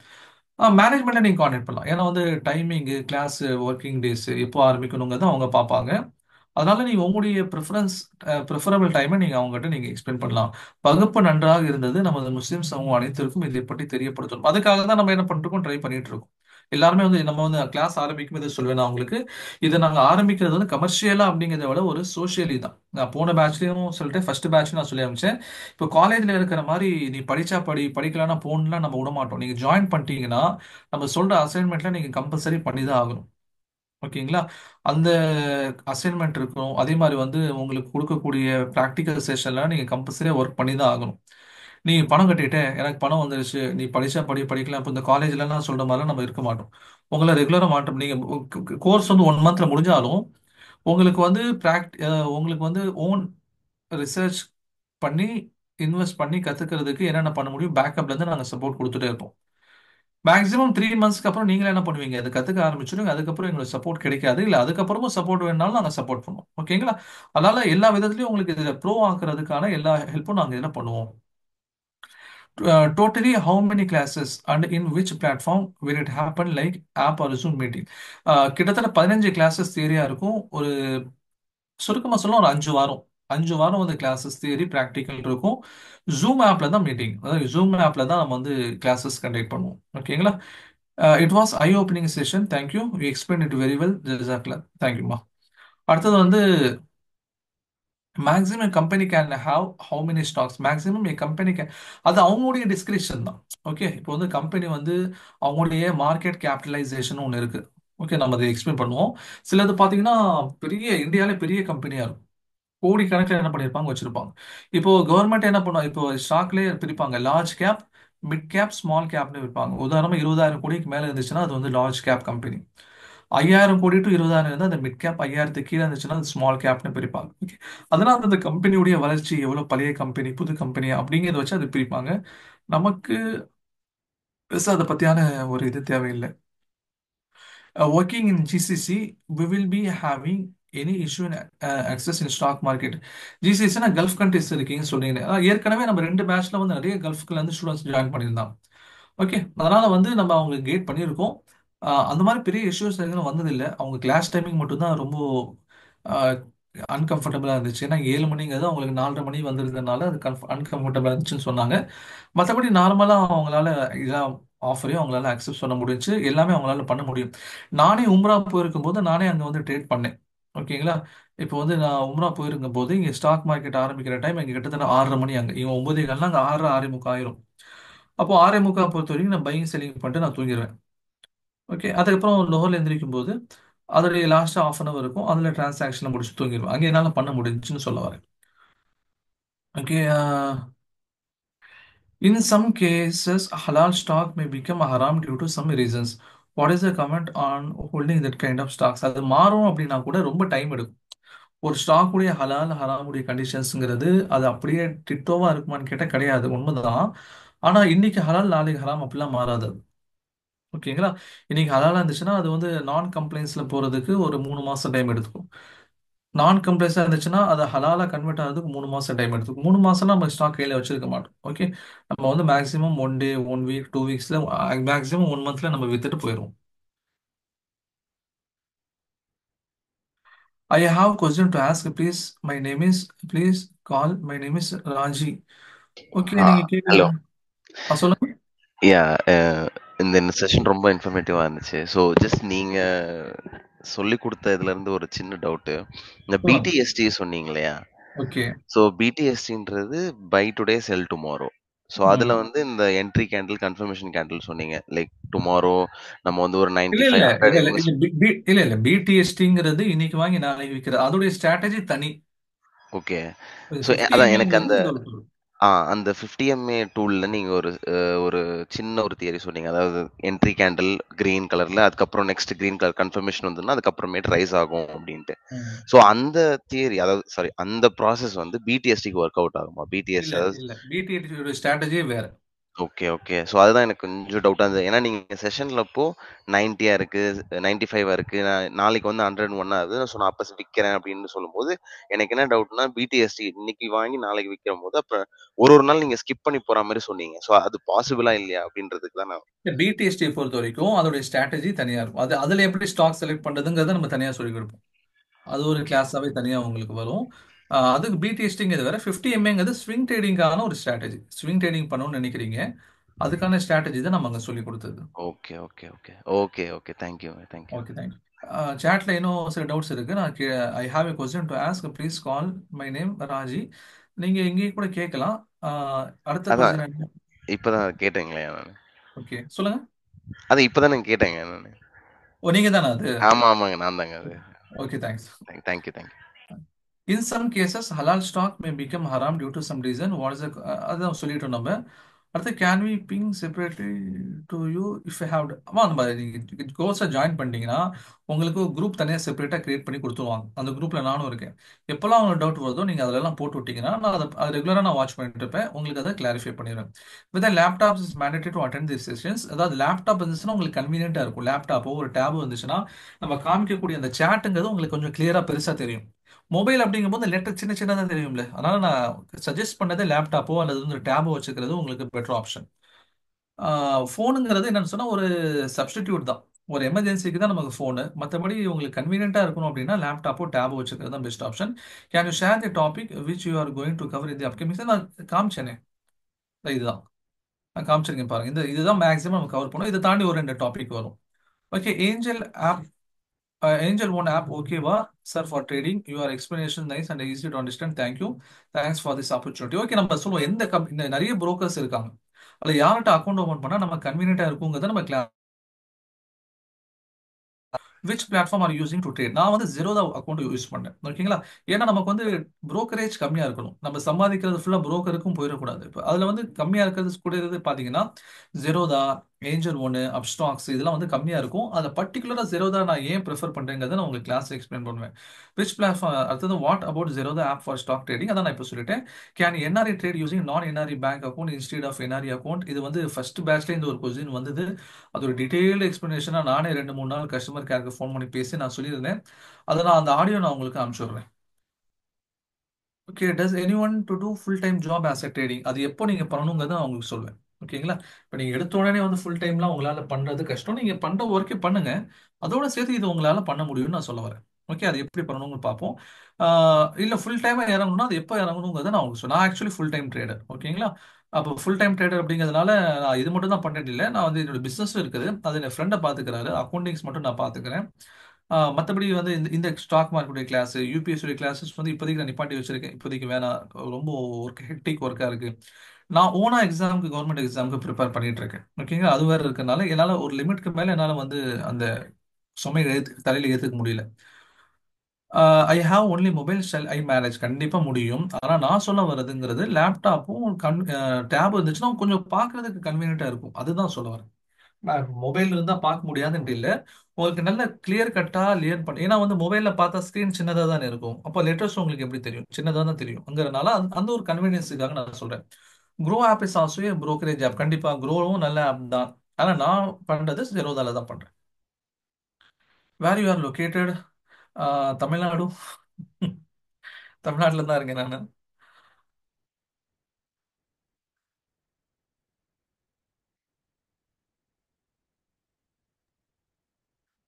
Actually நான் வந்து ஆக்சுவலி என்னுடைய home place Karur district Karur. நான் இப்போ சேலத்தில் இருக்கேன். என்னோட ஒர்க்லாம் சென்னையில் இருக்கு. மூணு மூணு ஊருக்கு நான் வாரம் வாரம் சுற்றிட்டு தான் இருப்பேன். ஓகே, என் நேட்டிவ் என்னோட கரூர் தான். Okay. Okay, thank you. Almost 12 o'clock ஆயிடுச்சுன்னு சொல்லி நினைக்கிறேன். நான் ஆரம்பத்தில் ஜாயின் பண்ணதில் கொஞ்சம் லேட் டிலே ஆயிடுச்சு. Sorry for that. நெட்டில் அந்த ஒரு இஷ்யூ இருந்துகிட்டே தான் இருக்கு. கரூர் தான், பல்லப்பட்டி இல்லை, கரூர் தான் நான். ஓகே, சேலம் தான். நான் சேலம் பக்கத்தில், நான் சேலம் டு தருமபுரிக்கு நடுவில் நான் இருக்கேன். Sir if join class will start 13th December. Admin சைட்லன்னு சொல்லுவாங்க எப்போ கிளாஸ் ஸ்டார்ட் ஆகும்னு சொல்லிட்டு. Okay, thank you. ஒண்டர்ஃபுல் செஷன் சொன்னதுக்கு தேங்க்யூ. ஓகே, ஆல்மோஸ்ட் கம்ப்ளீட் ஆயிடுச்சு. நெக்ஸ்ட் வீக் ஒரு ஃப்ரீ செஷன் வைப்போம். நீங்கள் வந்து ஜாயின் பண்ணுங்க. நம்ம வந்து கம்ப்ளீட்டாக உங்களுடைய சப்போர்ட்காக ஃபுல் மந்த்தும் ஒரு 3 months, ஆல்மோஸ்ட் கம்ப்ளீட் 3 months உங்களுடைய பேக்கப் சப்போர்ட்க்கு நம்ம இருந்துகிட்டே தான் இருக்கோம். ரியாஸ் சார். அஸ்ஸலாமு அலைக்கும். ஸோ ஸ்டூடெண்ட்ஸ் வந்து இந்த கோர்ஸ் சார்ந்து ஏதாவது ஜாயின் பண்ணுறதுக்கான ஏதாவது விஷயங்கள் தேவைப்பட்டால் என்னை காண்டாக்ட் பண்ணிக்கலாம். ஸோ நிறைய பேர் சார் மந்த் எண்டாக இருக்குது ஆனால் நான் சேரணும் அப்படின்னு சொல்லியிருக்கீங்க, அதை கன்சிடர் பண்ணுறோம். ஸோ நெக்ஸ்ட் வீக் வந்து உங்களுக்கு ஒரு இதே மாதிரியான அடுத்த லெவலான டாபிக் பற்றி ஒரு ஃப்ரீ செஷன் இருக்கும். ஸோ ஆல்மோஸ்ட் இந்த மந்த் எண்டு இல்லைன்னா coming next month first week இந்த கோர்ஸ் ஸ்டார்ட் பண்ணிடுவோம். ஸோ அட்மிஷன் வந்து இன்னைக்கு மட்டும்தான் ஆஃபர் இருக்கனால நீங்கள் உங்களுடைய நேம் கொடுத்து நீங்கள் என்ரோல் பண்ணிக்கலாம். இல்லை நான் பேமெண்ட்டே பண்ணி உங்கள் சீட் ஹோல்ட் பண்ணிக்கிறேன் அப்படின்னு சொல்லிட்டாலும் நீங்கள் பேமெண்ட் பண்ணி எனக்கு ஸ்க்ரீன்ஷாட் அனுப்புங்க. ஒன்ஸ் பேமெண்ட் பண்ணதுக்கப்புறம் தான் உங்களுக்கு நான் அந்த மொபைல் அப்ளிகேஷனை இன்ஸ்டால் பண்ணி கொடுப்பேன். ஓகேங்களா? ஸோ நேம் மட்டும் என்ரோல் பண்ணுறவங்களுக்கு நான் அப்படியே ஹோல்டு வச்சுருப்பேன். ஸோ நம்ம வந்து என்னதான் நம்ம டைமிங் கொடுத்தாலும் இந்த கோர்ஸுக்கு நம்ம லிமிட்டெட் மெம்பர்ஸை தான் எடுத்துப்போம். ஏன்னா நம்ம ட்ரெயினர் உமர் சார் சொன்ன மாதிரி யாரையும் நம்ம வந்து நீ சேர்ந்துட்டியா ஓகே நீ படிச்சா படி இல்லைன்னா போங்க அப்படின்ற மாதிரி நம்ம விடுறது கிடையாது. ஏன்னா நம்ம சைபாட்ரி ரெப்புடேஷனுக்காக நம்ம என்ன பண்ணுறோம்னா எல்லாத்தையும் மானிட்டர் பண்ணி நீங்கள் பண்ணுறீங்களா அப்படின்றத அவங்களே ஷேர் பண்ண வச்சு நம்மலாம் பார்த்துட்டு இருப்போம் ப்ராக்டிக்கல் செஷனில். ஸோ அதனால வந்துட்டு நீங்கள் ஜாயின் பண்ணுறதா இருந்தீங்க அப்படின்னா இது உங்களுக்கு ரொம்ப யூஸ்ஃபுல்லாக இருக்கும். ஸோ ரெக்கார்டட் சப்போஸ் வந்து ஏதாவது ஒரு கிளாஸ் அட்டன் பண்ண முடியல அப்படின்னா வரி பண்ணிக்க வேண்டாம். உங்களுக்கான ஒரு அப்ளிகேஷன் வந்து உங்களுக்கு ரெடி பண்ணி கொடுத்துருவோம் நாங்கள். ஸோ நான் திருப்பியும் சேட் பாட்டில் என்னுடைய காண்டாக்ட் நம்பர் வாட்ஸ்அப் நம்பர் எல்லாமே நான் டீட்டெயில் ஷேர் பண்ணுறேன். நீங்கள் எனக்கு வந்து காண்டாக்ட் பண்ணி நீங்கள் உங்களை என்ரோல் பண்ணிக்கலாம்.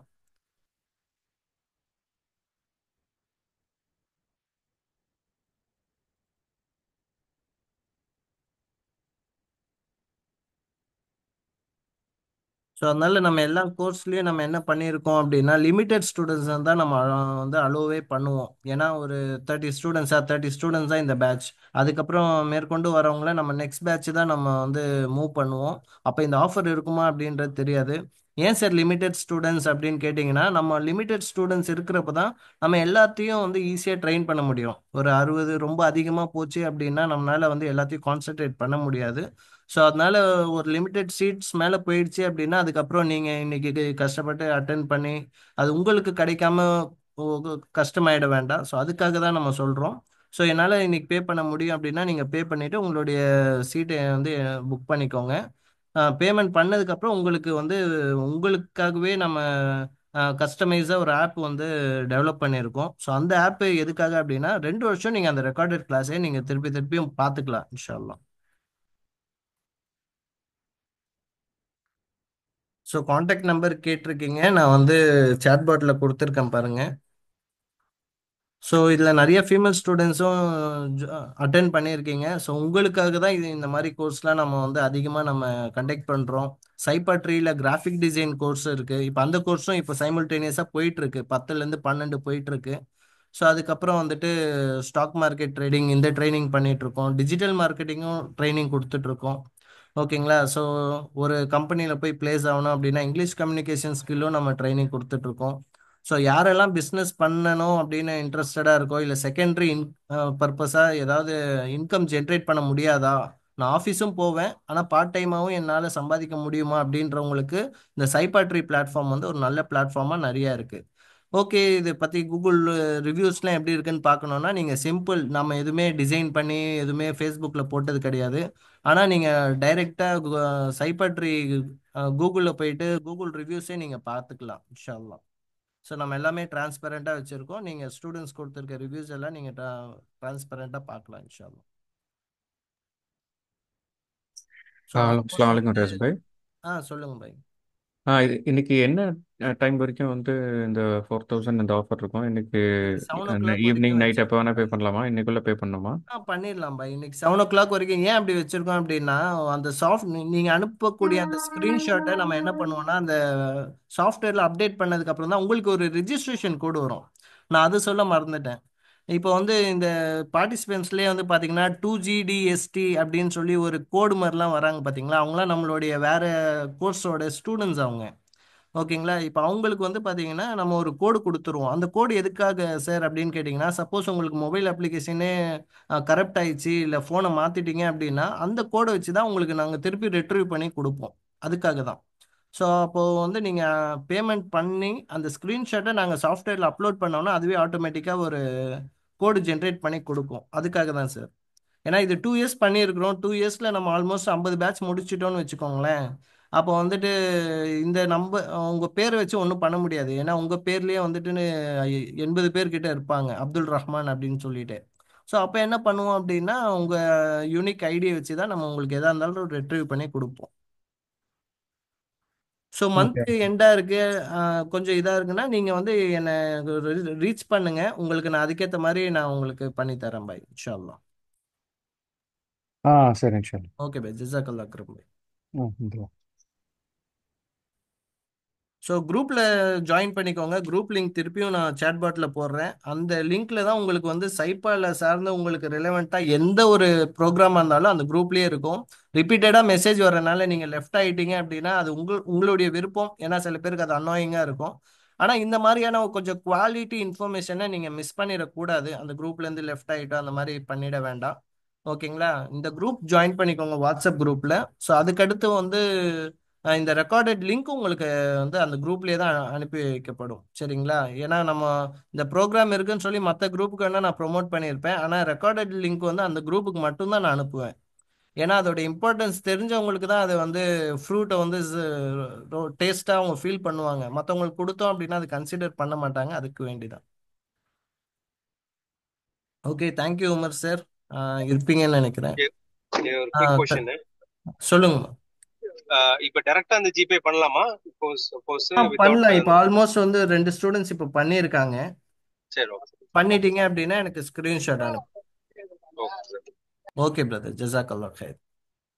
அந்த கோட் எதுவும் நம்ம தான் என்டர் பண்ணுமா? அந்த நம்ம இல்ல, பே அந்த பண்ணிட்டு. கோடு வந்து எனக்கு வாட்ஸ்அப்ல நீங்க அனுப்புங்க. அப்பதான் எனக்கு கன்சிடர் ஆகும் நீங்க வந்து வந்திருக்கீங்க. ஏன்னா உங்களுடைய பார்ட்டிசிபென்ட்ஸ் எல்லாமே நம்ம டீம் வந்து ஸ்கிரீன்ஷாட் எடுத்து வச்சிருக்கிறாங்க.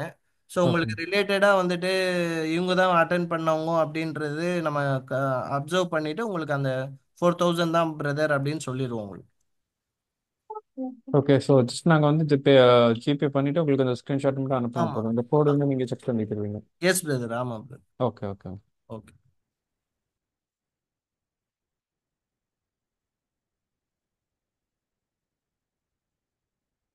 ஸோ நெக்ஸ்ட் அந்த குரூப்லேயே இருங்க. நெக்ஸ்ட் வீக் இதே மாதிரி ஒரு ஓரியன்டேஷன் இருக்கும் உங்களுக்கு. ஸோ அதையும் அட்டன் பண்ணீங்க அப்படின்னா நீங்கள் அடுத்த லெவல் கன்வர்ஷன் வந்துடுவீங்க. ஓகே, நம்மனால இது படித்தோம் அப்படின்னா செகண்டரியாக பார்ட் டைமில் நம்மளால இன்கம் ஜென்ரேட் பண்ண முடியும் அப்படின்னு சொல்லி. ஓகேங்களா. இப்போ சைப்பால வந்துட்டு கிராஃபிக் டிசைன் டிஜிட்டல் மார்க்கெட்டிங் கற்றுக்கிறதுக்காக ஒரு ஸ்டூடெண்ட் 2 ஸ்டூடெண்ட் வந்திருக்காங்க. அதில் வந்து பார்த்தீங்கன்னா 2 ஸ்டூடெண்ட்டுமே வந்துட்டு ஸ்டாக் மார்க்கெட்டில் இன்வெஸ்ட் பண்ணிட்டு இருக்காங்க. எனக்கு அவங்கள பார்த்து எனக்கு ஹக்கா சொல்கிறேன், எனக்கு வந்துட்டு இதை கற்றுக்கணும்னு ரொம்ப ஆசை. பட் வந்து நம்மளே ஒரு ஐடி கம்பெனி ரன் பண்ணிட்டு சிஓவாக இருக்கேன், இந்த சைபர்ட்ரி கம்பெனி நம்மளது. ஸோ அப்போ வந்துட்டு நிறைய ஒர்க் இருக்கனால என்னால் இதை கான்சென்ட்ரேட் பண்ண முடியல. ஆனால் அந்த சின்ன பையன் வந்து ஸ்டாக்ல இன்வெஸ்ட் பண்ணிட்டு இருக்கான் அப்படின்றப்போ நமக்கு எனக்கே அது ஒரு கிராபா ஒரு அட்டென்ஷன் கொடுக்குது. ஒரு ஏன் நம்மளும் பண்ணலாமே, சின்ன பசங்களா பண்றப்போ நம்மளும் அதோட இம்பார்ட்டன்ஸ் தெரிஞ்சு பண்ணலாமே அப்படின்ற ஒரு இன்ட்ரெஸ்ட் எனக்கே வருது. அப்படின்னா இது மெயினா வந்து நம்ம முஸ்லிம் சமுதாயம் வந்து ரொம்ப லோ லெவல்ல நம்ம பண்ணிட்டு இருக்கோம். ஓகே, அப்போ அந்த மாதிரி டைம்ல நம்மளை தூக்கி விடுறதுக்கு யாராவது வருவாங்க அப்படின்னு சொல்லி ஏதோ ஹீரோவை எதிர்பார்த்துட்டு இருக்கணுன்ற மாதிரி அவசியம் இல்லை. நம்ம டெவலப்மெண்ட்டுக்கு நம்ம இறங்குனாதான் உண்டு அப்படின்ற ஒரு கான்செப்ட்ல தான் நம்ம பண்ணியிருக்கோம். நீங்க படிங்க, நீங்க அந்த ஸ்ட்ராட்டஜி அண்டர்ஸ்டாண்ட் பண்ணிக்கோங்க, நீங்க இன்வெஸ்ட் பண்ணுங்க, ஏர்ன் பண்ணுங்க. ஓகேங்களா. ஸோ இதே மாதிரி தான் நம்ம டிஜிட்டல் மார்க்கெட்டிங் ட்ரைனிங்கும் கொடுக்குறோம். ஒரு பிஸ்னஸ்க்கு வந்து இப்போ டிஜிட்டல் மார்க்கெட்டிங்ல ரொம்ப முக்கியமான ஒரு விஷயமா இருக்கு. ஓகேங்களா. ஸோ அதை வந்து எப்படி டெக்னிக்காக நம்ம ப்ரொமோட் பண்ணுறது. ஓகேங்களா. இப்போ நாங்கள் பண்ணக்கூடிய ஆட்ஸ், உங்களுக்கு வரக்கூடிய ஆட்ஸ் எல்லாம் நீங்கள் அதை பார்த்துட்டு இருக்கீங்களா இல்லை ஸ்கிப் பண்ணுறீங்களா முதற்கொண்டு நான் பார்ப்பேன். நம்ம எங்களால் மானிட்டர் பண்ண முடியும் டிஜிட்டல் மார்க்கெட்டர்னால. ஓகேங்களா. ஸோ அதெல்லாம் ஒரு ஸ்ட்ராட்டஜி வச்சு தான் நம்ம பண்ணுறோம். அந்த ஸ்ட்ராட்டஜி எல்லா ஒரு டெக்னிக்கல் கோர்ஸ்லேயும் இருக்கும், ஸ்டாக் மார்க்கெட்லேயும் இருக்குது. ஓகேங்களா. ஸோ அதெல்லாம் நம்ம உமர் சார் வந்து நல்லபடியாக சூப்பராகவே சொல்லி கொடுப்பாரு. ஸோ இது வரைக்கும் வந்துட்டு ஆல்மோஸ்ட் ஒரு பேட்சில் 45 மெம்பர்ஸ், இன்னொரு பேட்சில் 50 மெம்பர்ஸ், ஆல்மோஸ்ட் 100 ஸ்டூடெண்ட்ஸ் படிச்சிருக்காங்க. இது வரைக்கும் ஒரு சின்ன நெகட்டிவ் கூட இல்லை. வர ஒரு கமெண்ட் என்னன்னா டைமிங் தான். ஸோ அதுக்காக தான் நம்ம வந்து ஒரு 80,000 கொடுத்து ஒரு அப்ளிகேஷனே பர்ச்சேஸ் பண்ணிட்டோம். அந்த அப்ளிகேஷனை தான் நான் உங்களுக்கு கொடுக்குறோம். நீங்கள் டைமிங் பிரச்சனைன்னு ஃபீல் பண்ணுறீங்களா, உங்களுக்கு நாங்கள் வந்து இன்ஸ்டால் பண்ணி கொடுத்துருவோம் உங்கள் மொபைலில். நீங்கள் வந்து ஃப்ரீயாக இருக்கிறப்போ ரெக்கார்டட் கிளாஸ் பார்த்துக்கோங்க அப்படின்னு சொல்லி. ஸோ நிறைய சவுதி மெம்பர்ஸ்லாம் நான் லைவ்ல அட்டன் பண்ண முடியாது, நான் ரெக்கார்டட் கிளாஸ் தான் அட்டன் பண்ணுவேன், இருந்தாலும் நான் ஜாயின் பண்ணிக்கிறேன்னு சொல்லி ரெக்கார்டட் கிளாஸ் மட்டும் பர்ச்சேஸ் பண்ணிட்டாரு. ஓகேங்களா. அது பர்ச்சேஸ் பண்ணுறாங்க அப்படின்னா ஆல்ரெடி ட்ரெயினர் வந்து நாங்கள் ஷூட் பண்ணி அப்லோட் பண்ணுவோன்றது கிடையாது. இப்போ நீங்கள் கிளாஸ் எப்படி நீங்கள் அட்டென்ட் பண்ணுறீங்களோ அந்த கிளாஸை மட்டும்தான் நாங்கள் ரெக்கார்ட் பண்ணுவோம். ஓகேங்களா. இப்போ நாளைக்கு ட்ரைனிங் ஸ்டார்ட் ஆகுது அப்படின்னா நாளைக்கு உங்களால் அட்டென்ட் பண்ண முடியலையா, நாளைக்கு நடக்கக்கூடிய ட்ரைனிங்கை ரெக்கார்ட் பண்ணி தான் நம்ம அப்லோட் பண்ணுவோம். ஓகேங்களா. ஸோ அதனால உங்களுக்கு ரியல் டைமாக தான் இருக்கும். ஜஸ்ட் ஏதோ யூடியூப் வீடியோ பார்க்குற மாதிரிலாம் கண்டிப்பாக இருக்காது இன்ஷா அல்லாஹ். ஸோ ஜஸாக்கல்லா ஹைர். எனக்கு என்ன இதுனா இந்த சண்டேல வந்துட்டு ஃபேமிலி கூட ஸ்பெண்ட் பண்ணக்கூடிய அந்த நேரத்தில் சைப்பாட்ரி அப்படின்னு ஒரு ட்ரஸ்ட் பண்ணி இந்த ப்ரோக்ராம் நமக்கு ஏதோ ஒரு இன்புட் கொடுக்கும் அப்படின்னு நினச்சி வந்திருக்க எல்லாத்துக்கும் என்னுடைய ஜஸாக்கல்லா ஹைர். ஸோ எல்லாத்துக்கும் வேண்டி துவா செய்யுங்க. ஜஸாக்கல்லா. அஸ்ஸலாமு அலைக்கும் ரியாஸ் பாய். சொல்லுங்க பை. இப்போ வந்து அதான் நம்ம ஜாயின் பண்ணோன்னா வந்து ஒரு குரூப்பில் ஆட் பண்ணிடுவீங்க. ஏதாவது டவுட்ஸாக இருந்தால் வந்து நம்ம ரெக்கார்டிங் பார்த்து அந்த குரூப்பில் வந்து டவுட் ஆமா, கேட்கலாம் அப்படின்னு கண்டிப்பா இருக்கீங்களா? ட்ரெயினரும் இருப்பாரு. இப்போ என்ன ஒரு இதுனா ஃபர்ஸ்ட் பேட்ச் வந்து ஒரு 3 மாசம் முன்னாடி ஒரு பேட்ச் ஸ்டார்ட் பண்ணோம். அந்த பேட்ச் முடிஞ்சுட்டு 4 மாசம் ஆச்சு. ஆனா அந்த குரூப்ஸ்லாம் வந்து பாத்தீங்கன்னா நான் நைட்டு தூங்கி காலையில எந்திரிச்சேன்னா 400 மெசேஜஸ் வரும். ஏன்னா அந்த குரூப் வந்து இன்னும் ஆக்டிவா இருக்குது. என்கிட்ட 950 வாட்ஸ்அப் குரூப் இருக்கு. ஆனா அந்த குரூப் மட்டும் பயங்கரமா ஆக்டிவா இருக்கும். நம்ம ட்ரெயினரும் ரிப்ளை பண்ணிக்கிட்டு ஆல்மோஸ்ட் 400 மெசேஜஸ் வரும். நம்ம வந்து நீங்கள் படிச்சிட்டீங்க அப்படின்னா அப்படியே விடுறதும் கிடையாது. ஒரு 3 மந்த்ஸ் 4 மந்த்ஸ் கிட்ட வந்து ட்ரெயினரும் அதோடைய ஏதாவது டவுட் அப்படின்னா கிளாரிட்டி பண்ணுறாரு, அவர் ஸ்க்ரீன் கைட் பண்ணுறாரு. ஓகேங்களா. ஸோ ட்ரெயினர் சொல்லுவார், உங்களுக்கு எப்படி பை முடியுது அப்படின்னா, பை 3 மாதம் நான் என்னால் ட்ரைனிங் சப்போர்ட் பண்ண முடியும் பை, அதுக்கடுத்து அவங்களுக்கு என்ன தேவையே படாது, அவங்களே வந்து பிக்கப் பண்ணிப்பாங்க அப்படின்னு சொல்லுவார். ஓகேங்களா. ஸோ அதனால ஒன்றும் பிரச்சனை இல்லை பை, ட்ரெயினர் குரூப்லேயே தான் இருப்பார். நீங்கள் எதாக இருந்தாலும் அவர்கிட்ட குரூப்லேயே டைரெக்டாக கேட்டுக்கலாம் இன்ஷா அல்லாஹ். ஓகே. இப்போ குரூப்பில் வந்து நம்ம ரிப்பீட்டட் கொஸ்டின்ஸ் வருது, மற்றவங்களுக்கும் கொஞ்சம் வந்து இல்லை பை, அந்த மாதிரி வந்து ரிப்பீட்டடாக ஃபேக். பேசுகிறாங்கன்னா நம்ம செப்பரேட்டாக வந்து உமர் பாய் பிங் பண்ண முடியுமா? அது ஆப்ஷன் இருக்கா?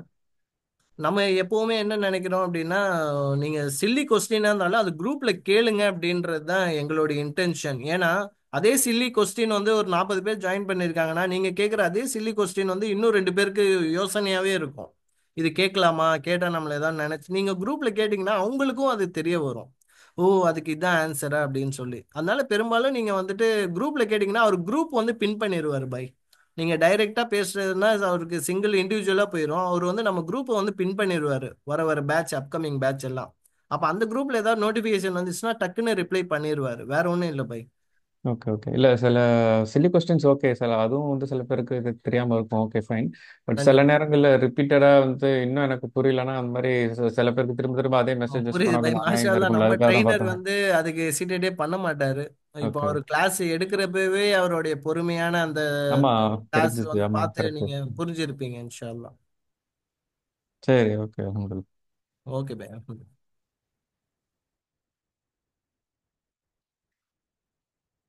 ஓகே, நான் திருப்பியும் ஃபைனலாக ஒரு சாட் போர்ட்டில் கொடுத்து இந்த செஷன் எண்ட் பண்ணிடுறேன். ஸோ எல்லாரும் என் நம்பரை நோட் பண்ணிக்கோங்க, அந்த குரூப்பில் ஜாயின் பண்ணிக்கோங்க. ஸோ இப்போ பே பண்ணவங்க ஓகே.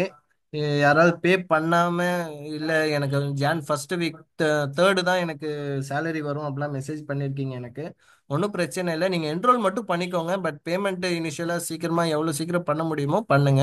உங்களுக்கான ஒரு தனி குரூப்பில் வந்து நம்ம ஜாயின் பண்ணிடுவோம் இன்ஷா அல்லாஹ். ஜஸாக்கல்லா ஹைர். Thank you so much. அஸ்ஸலாமு அலைக்கும் வரஹ்மத்துல்லாஹ்.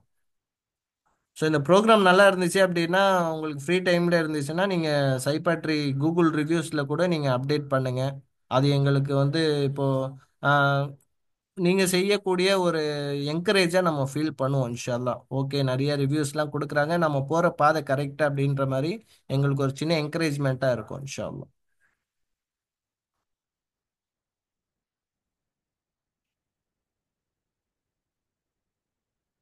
ஸோ மீட்டிங் எண்ட் பண்ணிடுவோம் இன்ஷால்லா. அஸ்ஸலாமு அலைக்கும்.